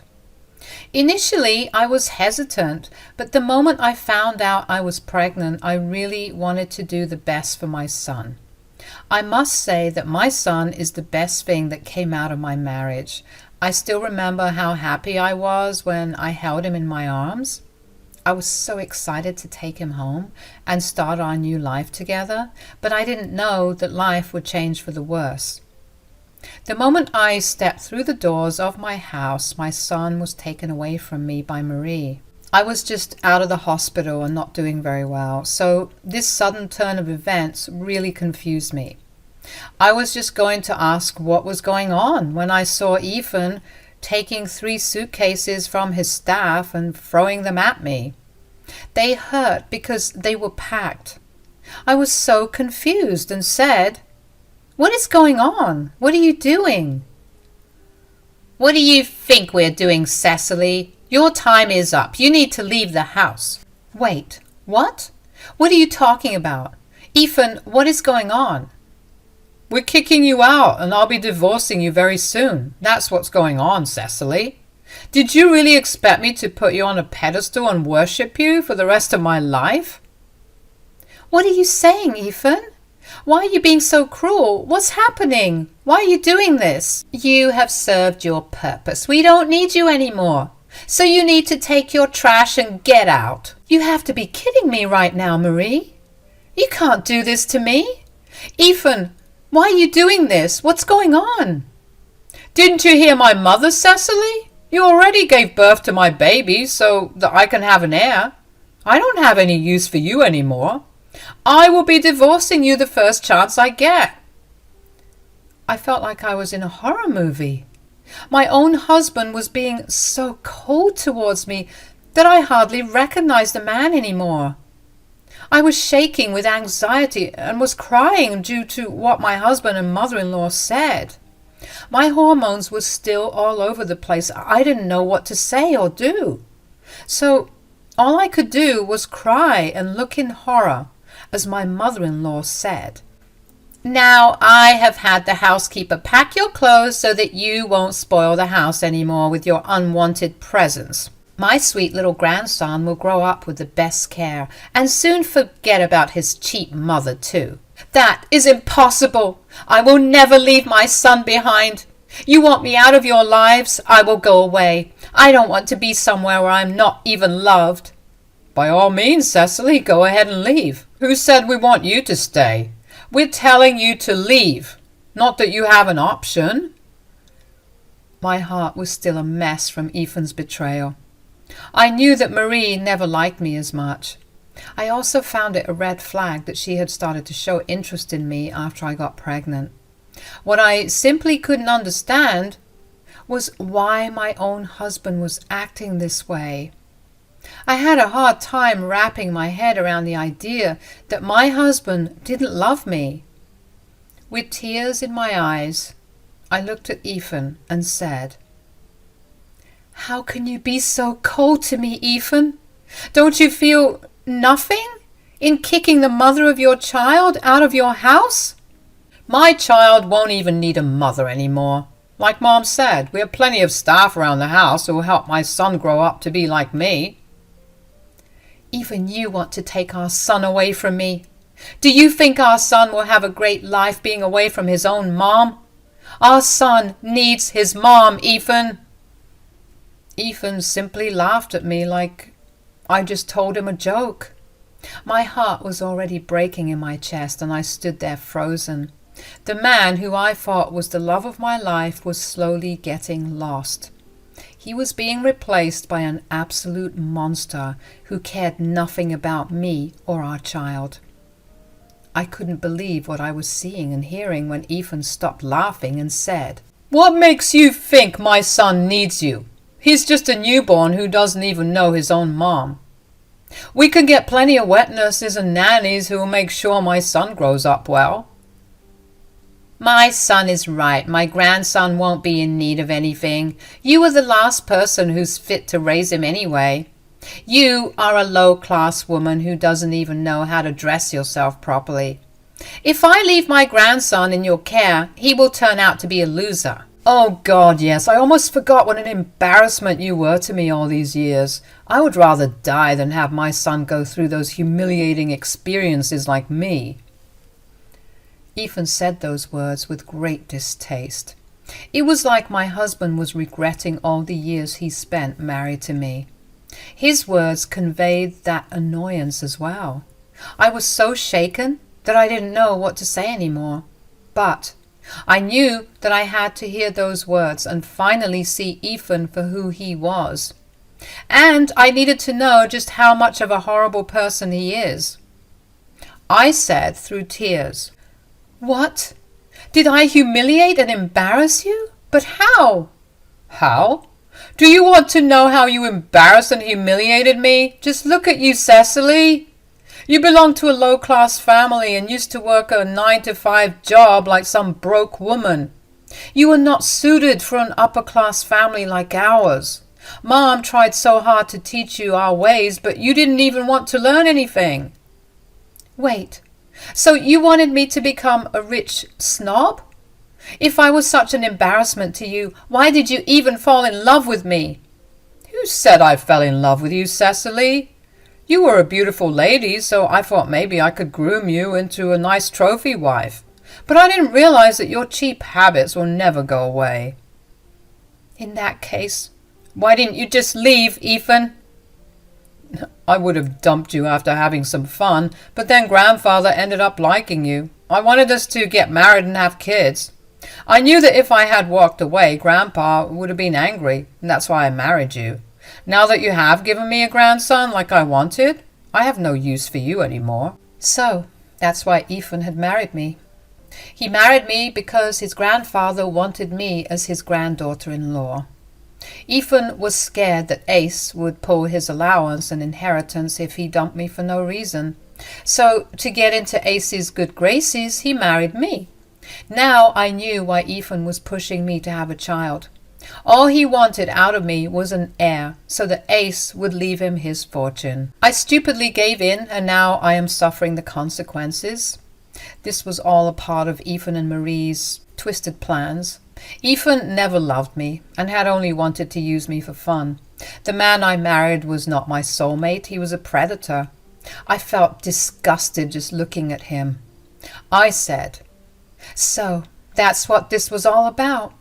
You just wanted your grandfather's fortune and did all this for that. You destroyed my life just to get on Ace's good side." "Who cares about your life, Cecily? As far as we're concerned, you have no relationship with us anymore." "I'm still the mother of your grandson and am married to your son, Marie. You can't end relationships in one day." "We're already working on that, Cecily. You don't have to worry about it. Our best lawyers are working on your divorce and the termination of your rights to my grandson." "I will never let that happen, Marie. I don't care if Ethan divorces me, because all my love for him is already gone. I won't be with someone who doesn't love me. But if you think I will give up my child, you two are dead wrong." "What can you do, Cecily? We'll get the best lawyers and trap you very nicely. Don't worry. I'll even offer you some good money to get lost." "We will compensate you with what we think is reasonable. I suggest you just cooperate and do what we say. Otherwise, we will make your life a living disaster." Ethan and Cecily were actually threatening me now. My emotions were now shifting from heartbreak and hurt to just raging anger. I looked at both of them, who were looking back at me with smug expressions. Marie still had my newborn son in her arms, and I knew she wouldn't just give him back to me if I asked. I didn't want to fight her because I was weak, and she had more people on her side who would just drag me away before I could get my son. I didn't want to hurt my newborn in any way, so I refrained from trying to snatch him back. Instead, I calmly looked at them and said, "You two want me out of the house, right? Fine. I will leave. I will leave right now, but know this. I won't let you take my son away from me." "We will see what you can do, Cecily. Once you tell people or lawyers who you're dealing with, no one will be on your side." "I don't need to go to any lawyers for what I have planned, Marie. I promise you right now that you and Ethan will pay for what you have done to me today. This is not the end." "Oh, please, keep your ridiculous dialogues for someone else, Cecily. You can't touch a hair on our head. We will crush you any time we like. Also, there's no use going to Grandpa about this. Blood is thicker than water, and he will side with his family over anyone else. He always has." I didn't even bother to grace them with a reply. They simply didn't deserve one from me. I wasn't going to stand there and waste my time while Marie and Ethan made fun of me and threatened me. I don't threaten people, and it just wasn't in me to shout and yell at them. I was mentally and physically exhausted and worried about my child. I needed to preserve my energy to get back at them later. So I quietly collected my bags and left the house. Marie and Ethan actually followed me to make sure I had left for real. They didn't need to worry because I had no interest in staying around for their insults. My skin was already crawling with what they said. So I simply called an Uber and left. From the window, I could see Ethan and Marie hugging each other and giggling like it was the best day of their lives. They really did get what they wanted. They had an heir and also got rid of me like they had planned. However, what they didn't know was that I wasn't going to leave so easily. I wasn't giving up my son, and I definitely did want to teach them a lesson. They weren't wrong about some things, though. Ethan came from a wealthy family, which meant he had a lot of great lawyers. They will mess with my life, and somehow might be able to take away my child. Meanwhile, I don't even work anymore and don't have much money at my disposal. So my chances of getting a good lawyer and winning against them are slim to none.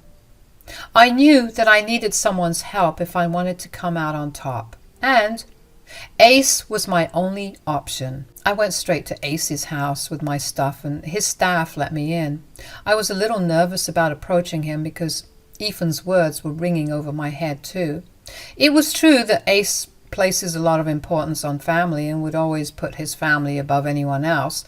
There was this small fear at the back of my mind that Ace would turn me away in favor of his family. After all, I'm a nobody, like Marie and Ethan had said. Still, I considered Ace a fair man and hoped that he would do the right thing, and I wasn't wrong. Ace came to the living room and seemed surprised once he spotted me there. He said, "I thought my staff was joking with me when they said you showed up here with suitcases. I can see that they were serious." "Well, they certainly weren't joking. I'm here, Grandpa." "What is going on, Cecily? Have you been crying? Your eyes look puffy and you really don't look well." "They kicked me out of the house, Grandpa. And they also took my son and told me to get out of their lives." "What? Who did this? Tell me everything right now, Cecily." Ace looked really angry when I told him that I was kicked out. When he asked for details, I broke down crying and told him everything.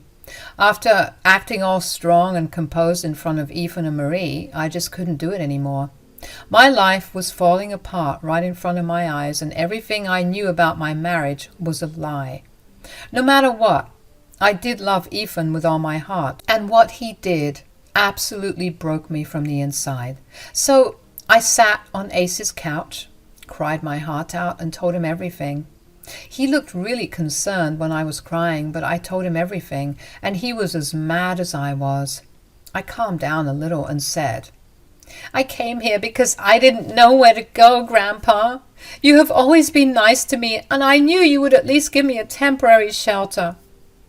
"You did the right thing by coming here, Cecily. You can stay here as long as you want. This is not a temporary shelter for you. This is also one of your homes." "I don't think I have a home anymore, Grandpa. I don't even care about it. I just want my son back. I can't be without him. I will leave Ethan like he wants me to, but I can't leave my son." "So, you have decided to leave Ethan? Is that what you want to do?" "I can't stay with him anymore, Grandpa. He showed me his true colors, and I know he is not the man I loved. Our entire marriage was a lie. I think I have lost all the love I had for him." "My grandson has messed up big time, Cecily.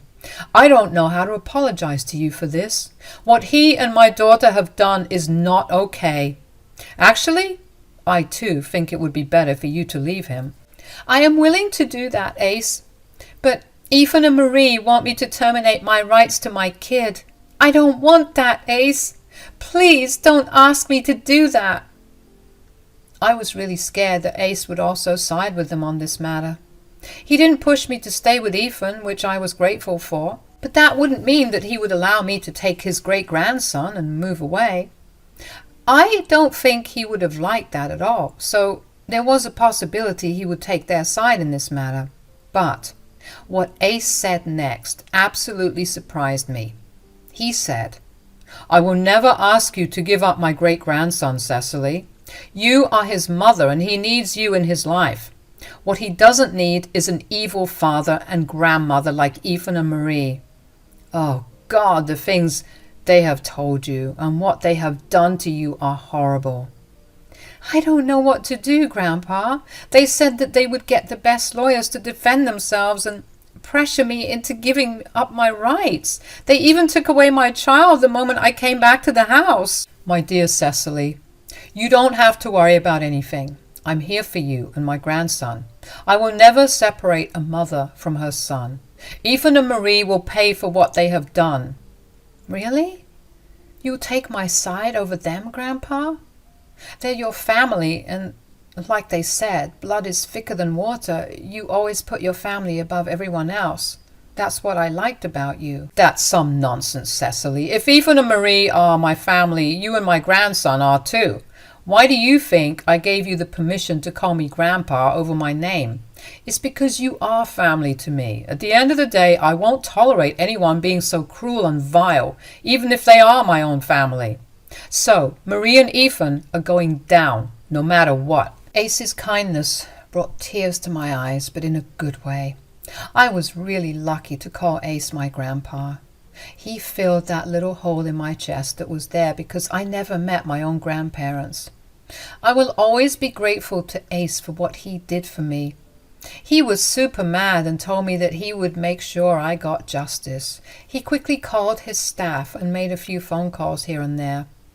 All this while, his housekeeper was with me, giving me food and making sure I'm all right. Even an unknown woman was showing me more compassion than my own husband and mother-in-law. I hated myself for falling in love with a man like that. After a while, Ace came back to the living room and told me to come with him. When I got into the car, he told me what he had planned for Ethan and Marie. His plan was glorious, and I actually felt a little bad for what was about to come for them. Ethan and Marie's lives were about to blow up for the worst. They are really going to pay. Ace and I were going over to the house to do just that. I walked up to the house and the staff let me in because Ace was with me. Ethan and Marie came stomping down the stairs to see why I was there. However, they started to shake when they saw that I had walked in with Ace. It was probably due to the fact that Ace was sporting a very angry face that was enough to scare the life out of someone. Ethan and Marie nervously came down the stairs, but now with a fake pleasant expression on their face. It was a total failure because their nervousness was shining through anyway. They said, "Hi, Dad. What are you doing here? You should have called. We would have prepared lunch for you." Do I look like I'm here for lunch, Marie? Why on earth did you kick out your daughter-in-law? And what am I hearing about taking away my great-grandson from her? There was also something mentioned about a divorce. Care to explain that, Ethan? I don't know what you're talking about, Grandpa. Cecily left out of her own accord. She said that she doesn't want to be a mom or wife anymore. We didn't do anything. That's right, Dad. Cecily walked away on her own, and now she's spreading lies about us. I always knew she wasn't a good fit for the family, and now you know what kind of a horrible woman she is. So that's how they had planned to twist the narrative to make me the villain. I was so shocked that they came up with such a horrible plan. For a minute again, I thought that Ace would believe them. I think even Ethan and Marie thought that Ace would believe them. But they were left flabbergasted by what happened next. Do you think I don't know what goes on in this house? Do you think you can manipulate me with lies? Dad, we're not lying to you. Shut up right now. I don't want any filthy lies coming out of your mouth. Have you forgotten the fact that this house is in my name? The staff here are on my salary, so they tell me everything that happens around here. You know everything? Yes, I know everything that you two had tried to do. Did you really think I would let you two off the hook so easily after you manipulated me and Cecily? I can't believe this. Grandpa, please, you have to understand. I don't love Cecily. I only married her to make you happy. Oh, don't worry. I know all about how you had planned to use and discard Cecily, but only marry her because you didn't want to risk losing your inheritance. You think that was a noble thing to do, Ethan? Is that the values I taught you? Perhaps it was your good-for-nothing mother who made you this way. Dad, I would never. Shut up, Marie. Did I give you permission to talk? Marie and Ethan were now seriously scared, while Ace was still very, very angry. I was having a good time watching them being scolded by Ace. It was glorious to watch, but I knew it was just the start of the show. Ace continues to berate Ethan and Marie for a good 1 hour, to the extent that they were reduced to tears. He reminded them that they were both under his mercy because they lived on his money. When he was done, Ethan was literally on his knees begging for forgiveness while Marie was crying like a child. Ethan said, "I'm so sorry, Grandpa. I can see that I made a big mistake. I was just overwhelmed and made the wrong decision." Yes, we're sorry, Dad. We truly recognize our mistakes. We shouldn't have separated a mother from her child. Cecily can move back here if she wants to. Yes, she can come back and we'll welcome her back with open arms. I promise I will be a better husband too. I will work on myself.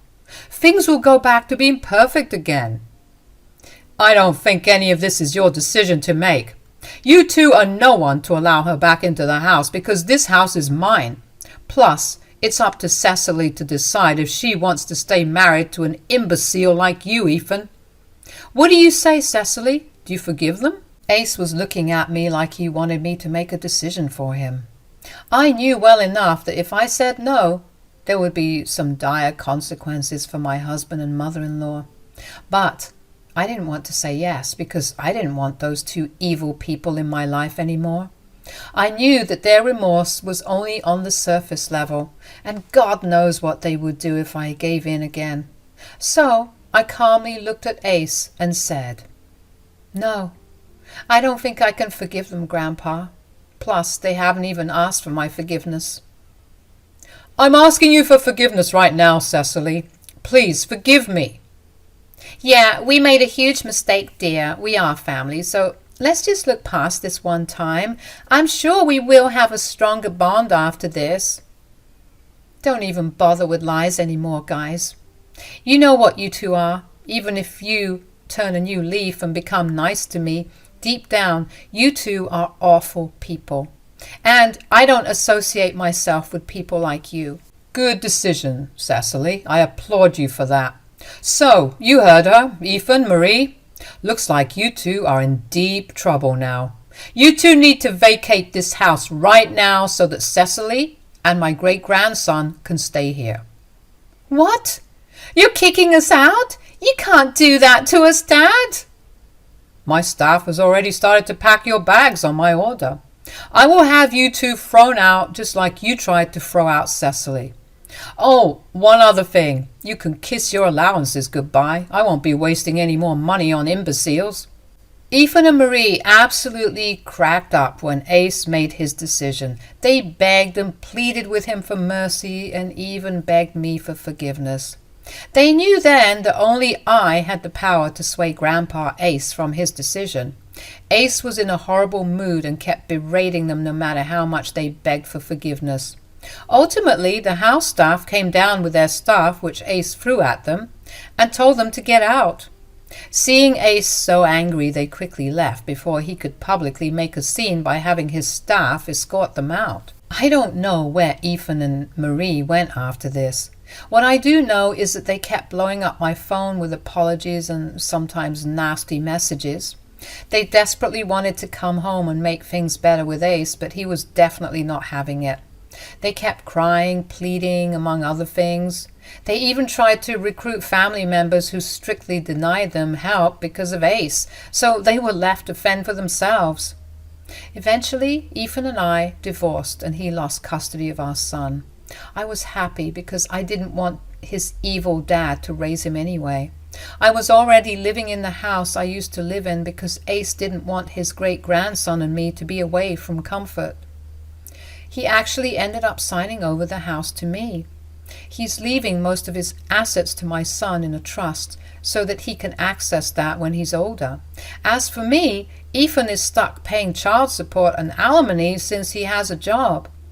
It's not much for me because Ace also gives me an allowance, but it is a lot for Ethan, who now has to support his mother and live on a small income. Hello, my name is Zoe. I'm 28 years old and I have a 7-year-old son named Cody. I'm sure you did the math in your head and realized that I had Cody when I was really young. So let me tell you my story. When I was in high school, I had a boyfriend who I was head over heels in love with. I thought he was going to be my forever, which was why I stayed in my city for college so we could attend the same college. I gave up everything to be with him. We remained together for a long while, which was a mistake, really. In my junior year of college, I got pregnant. My family pretty much disowned me, and my boyfriend's family told him that if he didn't marry me, they'd disown him. He needed their support, and I figured that they'd at least help with the baby. Plus, I loved him, and I only saw this as an upside. So we had a quick court marriage, and I had my son Cody shortly after. After I gave birth to Cody, my relationship with my husband went to the gutter, to say the least. He became very absent and resorted to alcohol. He kept telling me how much he resented me and the baby for ruining and stalling his life. Apparently, he never even loved me to begin with and was only with me because I was desperate enough to stay with him. I still stayed with him because he was my only financial support. I graduated college somehow, but I could not work and take care of Cody, especially since my husband wasn't helping at all. Thankfully, I had some amazing friends who came to my aid. Not only did they help me get out of my toxic relationship, but they also supported Cody and me until I was back on my feet. Another great thing was that Cody was barely 2 when I left my toxic husband, so he didn't even remember him. After that, I was on my own for a while. I learned how to parent all by myself, and it was only Cody and I. I was happy and living more than comfortably after I managed to find a job in my field. The same friends that helped me out introduced me to my current husband, Archer. I will say that I was very skeptical about being in another relationship after the disaster that was my previous one. But Archer was genuinely such a nice man. Even Cody loved him. And after just 2 or 3 visits from Archer, Cody would always ask for him. Not to mention, Archer was much more than on board with dating someone who had a child. He was understanding of my situation and always made me feel like I was his priority no matter what. We dated for 2 years before Archer proposed, and I said yes. We had a small and intimate wedding ceremony, and a few months later, Archer adopted Cody. I was the happiest girl in the world, except there was one small problem. My mother-in-law, Rita. She absolutely hated my guts. She hated that I was not pretty enough for her son, and hated it even more that I already had a son from a previous marriage. Archer always stood up for Cody and me, but that never stopped Rita from making comments. The only other person who stood up for me was Archer's sister, Maisie, who had 2 kids of her own. Her kids were Rita's pride and joy because they were her real grandkids. Whenever Maisie heard Rita say something rude to me or about Cody, he would step in and Rita would shut up. I tried my best to shield Cody from Rita's words, but I could not shield him from her actions. Archer's family made it a point to meet up every other week and just spend time with each other. Cody and I used to attend these gatherings starting about a year into my relationship with Archer. I tolerated Rita's hatred towards me because I thought that she just needed time to warm up to me and Cody. But her behavior only got worse after Archer and I got married. Rita made it a point to always spoil Maisie's kids with gifts whenever we had a family gathering, and she would leave Cody out. I could see the joy on her face when Cody would look sad at the presents that his cousins got. It was even worse considering the fact that Cody adored Rita because she was his only grandmother. So one day, during one of our gatherings, I pulled Rita aside and asked her if we could talk. "Hey, Rita, can we talk?" "Yeah, sure. What's going on?" "It's nothing really big, but I did want to ask you something." "All right, what is it?" "Do you have something against my son or me?" "What? Why are you asking me that?" "Because I couldn't help but notice how you always spoil Maisie's kids, oftentimes in front of Cody. You constantly make sure to remind him that he's not the same as his cousins."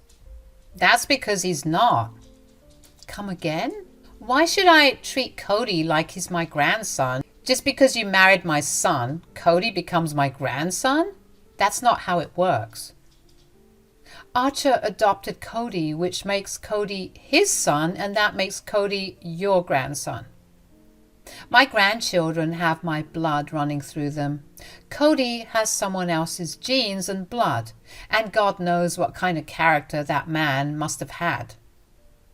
"I don't think it's right for you to judge my son based on his father." "I don't care what you think. You asked me a question and I'm giving you my answer.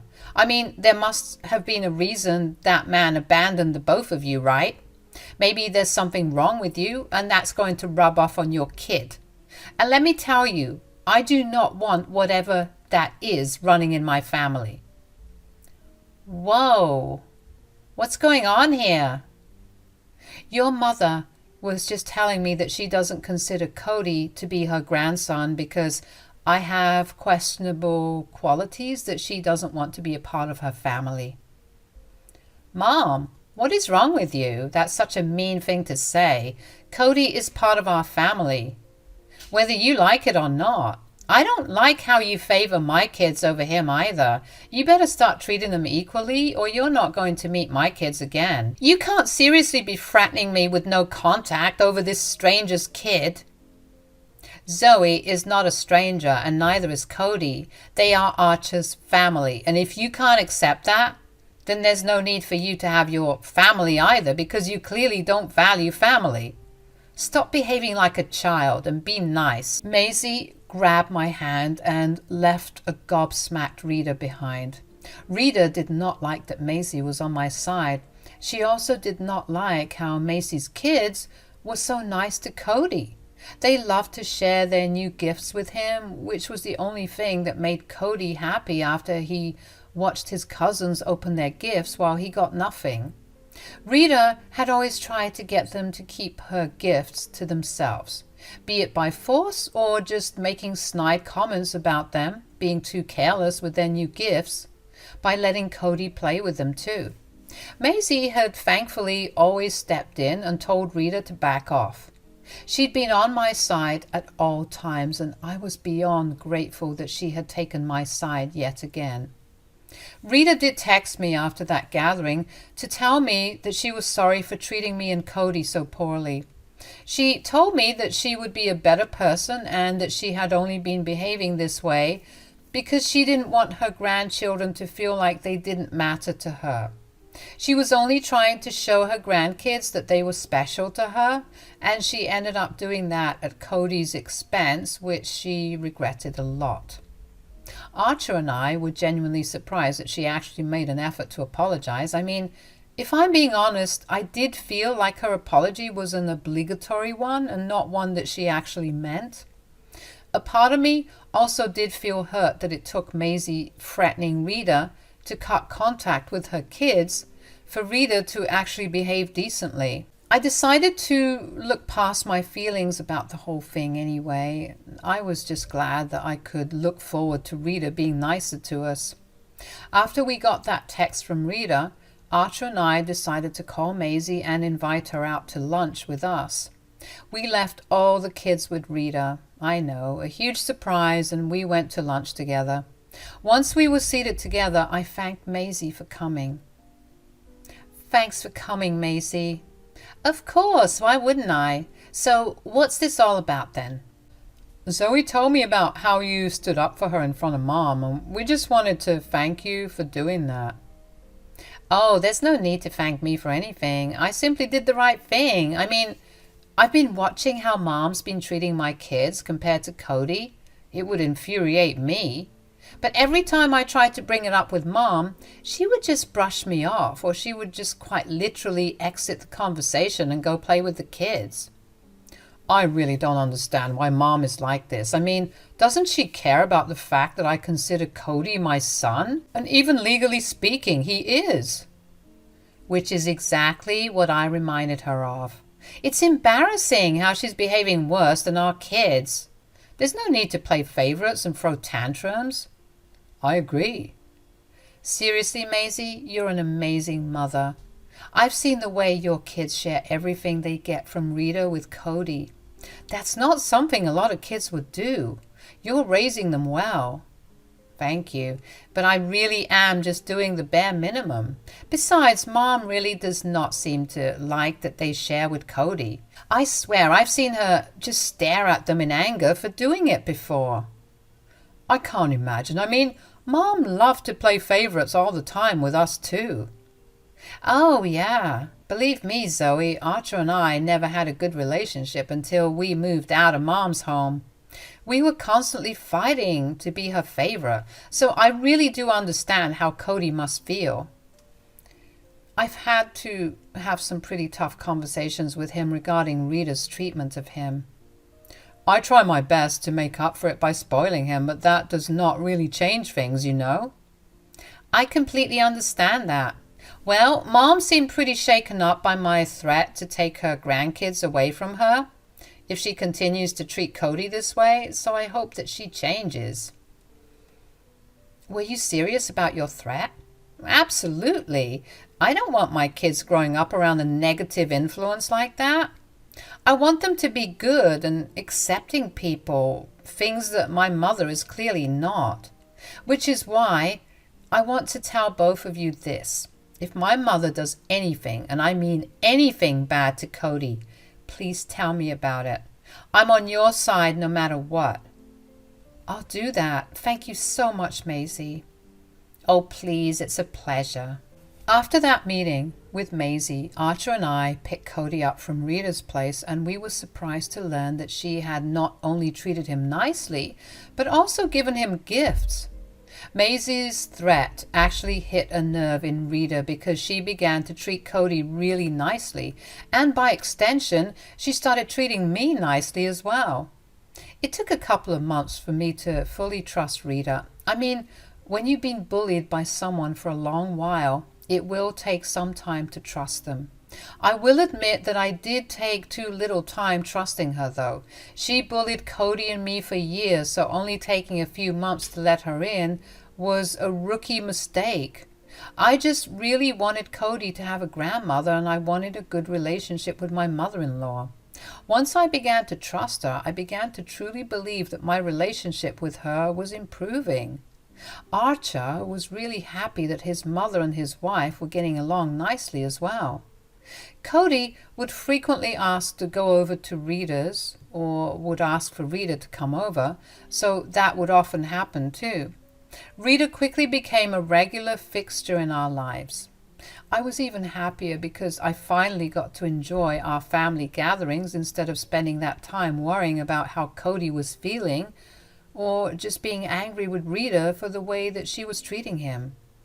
Around this time, Cody had also picked up bicycle riding. Now, he was a new learner on the two-wheel cycles, so I would accompany him to the park and assist him while he learned to ride. Every once in a while, he would fall, but after a little comforting, he'd be back on his bike again. It just so happened that one day, while Rita was over at our place, Cody asked me to take him cycling. Mom, can I go cycling now? Well, sweetie, have you completed all your homework? Yes. Okay, and what about your room? Have you cleaned it? Of course, Mom. I know all your rules about going out. That's good. You're going to have to wait for a bit, though. You know that Grandma Rita is here. How about we go in half an hour? Oh, there's no need to wait for me to leave. I don't think I could just leave you here at home alone while I take Cody out for a while. Who said that I'll be home alone? Why don't I take Cody cycling? I appreciate the offer, but Cody is still learning how to cycle, and he's pretty prone to falling. I wouldn't want you to have to deal with all that. Nonsense. That won't be an issue. Just let me do it. I really don't want that. It's okay. Cody and I can go cycling tomorrow. He deserves a break anyway. Why won't you let me take him? It's not like that at all. Look, I know I've had some ideas and thoughts before, but I've spent some time around your child and he seems lovely. It's good to hear that, but that's not going to change my decision. I really don't want to trouble you with this. Please, how about you consider this bonding time with Cody? I mean, aren't you happy that I'm actually coming around to him being my grandson too? Yes, but we'll be back in an hour tops, I promise. Fine. Cody, sweetie, Grandma Rita will take you cycling. Get your gear. I was not entirely comfortable with Rita taking Cody cycling. I mean, I trusted her, but something just felt off.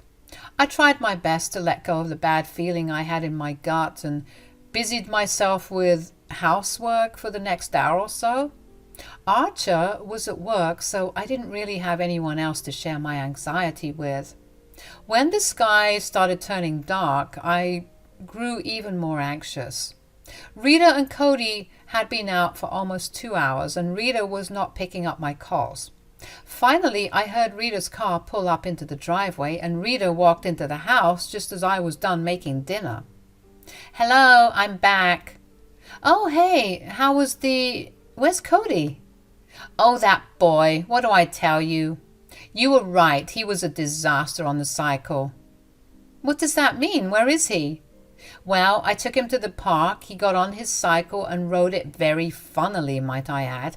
And then he fell and started crying. Could you just tell me where he is? Is he hurt? I have no idea, really. The boy just kept crying and crying. I got so embarrassed and annoyed by all the attention that he was drawing towards us, so I just left him there. You left him alone?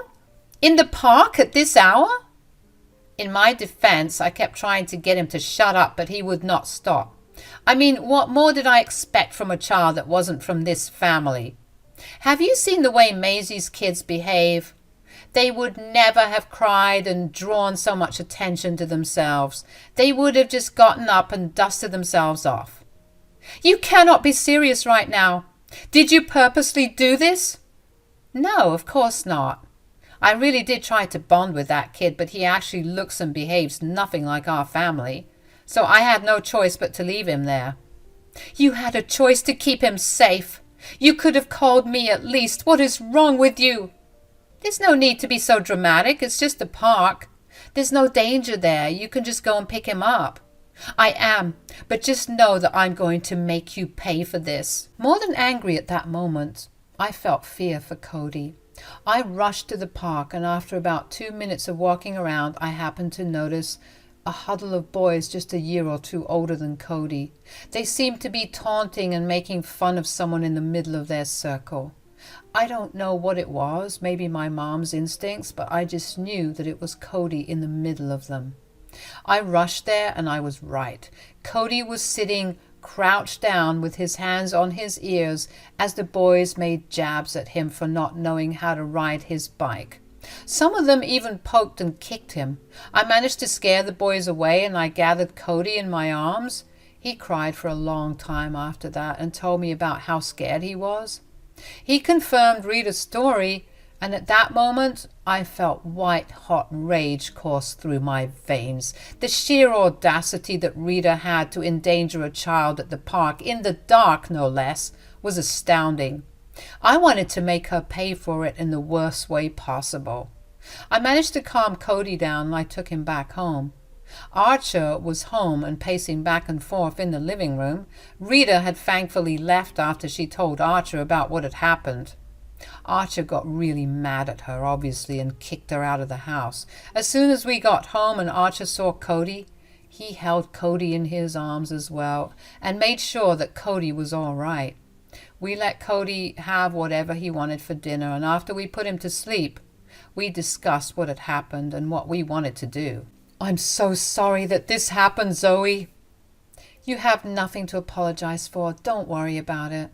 No, it's just that I let you trust my mother like that. If I had at least warned you. Hey, you didn't know that she would leave Cody like that. And you didn't let me trust Rita. I trusted her myself. I guess I just feel really bad, and I wished I could have done more than just yell at her to get out, you know? I completely understand that, but all that matters right now is that Cody is safe and okay. Don't blame yourself for anything that happened. How can I not? I never for once thought that my mother could be so elitist and cruel in her thoughts. She was always the most generous and nicest person I knew.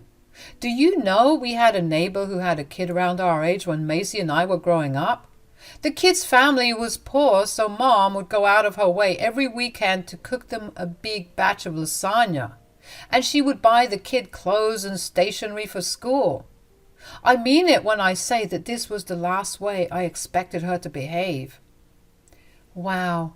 If I'm being completely honest, I actually cannot picture Rita being that way at all. I mean, it's definitely because of the way that she's treated Cody and I, but, maybe it's because of that treatment that I overlooked all her previous behavior and just trusted her so blindly. I just wanted her to accept me, and I put Cody in danger. Hey, if you're asking me not to blame myself, then you can't blame yourself either. My mom was a mean woman to both of you, and it's not abnormal to want her to accept you when she decided to change. Sure, we were both a little careless, but are we just going to sit around and mope about our mistake, or do we want to do something about it? Are you sure you want to do something against your mother? Sweetie, she endangered our child. So she will not get off the hook easily. Just because she's my mother doesn't mean that she doesn't have to face the consequences of her actions. Okay then, how about we tell Maisie about what happened today? Why would we tell her? Well, she told us to tell her about whatever messed up things that Rita did to either Cody or I, and she did threaten to never let Rita see her grandkids. And you know what? That's the most brilliant idea I've ever heard. Call and tell her everything right now, and we'll just let her take care of everything after. We called Maisie and let her know about everything that happened with Rita. Maisie was furious and shocked at Rita's behavior. She assured us that she would not let Rita anywhere near her grandchildren, and that she would take care of Rita for us. I was beyond relieved that I had such a supportive family that was ready to stand up for me and my son when we most needed it. Archer really did do his best to make up for what Cody had to go through because of Rita. Archer made sure that he was always home in time to take Cody to the park, and he made sure to spend extra time with Cody to show him that he truly was loved and accepted in his family. Archer's gestures really made me so incredibly happy. But along with that, I also made sure to keep in touch with Maisie. She too called me every single day to check on how Cody was doing. I would assure her that he was doing better, but whenever I asked her what was going on with Rita, she would simply tell me that she was taking care of it, and she would ask me not to worry about it. I don't exactly know what went down between Maisie and Rita, but a little more than a week after Cody's incident, Rita came banging on our door. Archer opened the door for her, and Rita demanded that I come down to talk to her. Oh, hey, Mom. Why are you here? I need to speak to that wife of yours. Why? Did something happen? Get her down here immediately. Zoe, my mom's here, and she wants to talk to you. Oh, hello, Rita. What's going on? You're trying to ruin my life, aren't you? I have no idea what you're talking about. Don't even try to act like you don't know what I'm talking about. Could you be clearer? Because as far as I'm concerned, I haven't done anything to ruin your life. Maisie won't let me see my grandkids anymore. Apparently you told her that I was a bad guardian. Oh, well, I don't see how what I said was wrong. You know very well how much I love my grandkids, and you spread lies in order to ruin my relationship with them. Spread lies? You abandoned Cody at the park while it was dark. Why wouldn't Zoe warn Maisie? I would never treat my actual grandkids that way, and I can't believe that you're siding with your lying wife over your own mother. Cody is my son, and therefore your grandson. He may not have my blood running through his veins, but that does not make him less of a son to me. Your precious grandkids also see Cody as their cousin. Maisie sees Cody as her nephew. You're literally the only one that cannot, for the love of God, see him as your kin. Because he is not. Zoe has brainwashed every single one of you into believing that Cody is your relative, because we all know that her personality and character will get her nowhere. So she latched onto the first person with money that she saw. Oh, wow. That is an incredibly hurtful thing to say, Rita. I've honestly heard enough of your nonsense, Mom. You come into my house, insult my family, put them in harm's way, and you really think that you won't have any consequences to face for it? I did not leave Cody in any danger that day. Zoe, you better call Maisie right this second and tell her that you made up everything. I'm not doing that, because I didn't make anything up. I reached the park just in time to see Cody being cornered by a few bigger boys who looked ready to beat him up. I'm sure if that happened, you would still have found a way to blame that on Cody instead of taking responsibility for your actions. How was I supposed to know that Cody was a bully magnet? Okay, that is enough. You need to leave now. What decisions Maisie makes is none of our business. If she heard our story and decided that you were not allowed to see her kids, that's her protocol. Don't come here to blame us for it. Leave now, or I will call the police and have you escorted off my property. Rita did not want the police to come over, so she left, but not without sending me a glare. She later texted me about how I was clearly a crappy parent because if I was a good one, my son would have been able to ride a bike and she would not have been banned from seeing her grandkids. I blocked her after that text, and so did Archer. We wanted nothing more to do with her. Aside from that, Rita decided to fight for her grandparents' rights.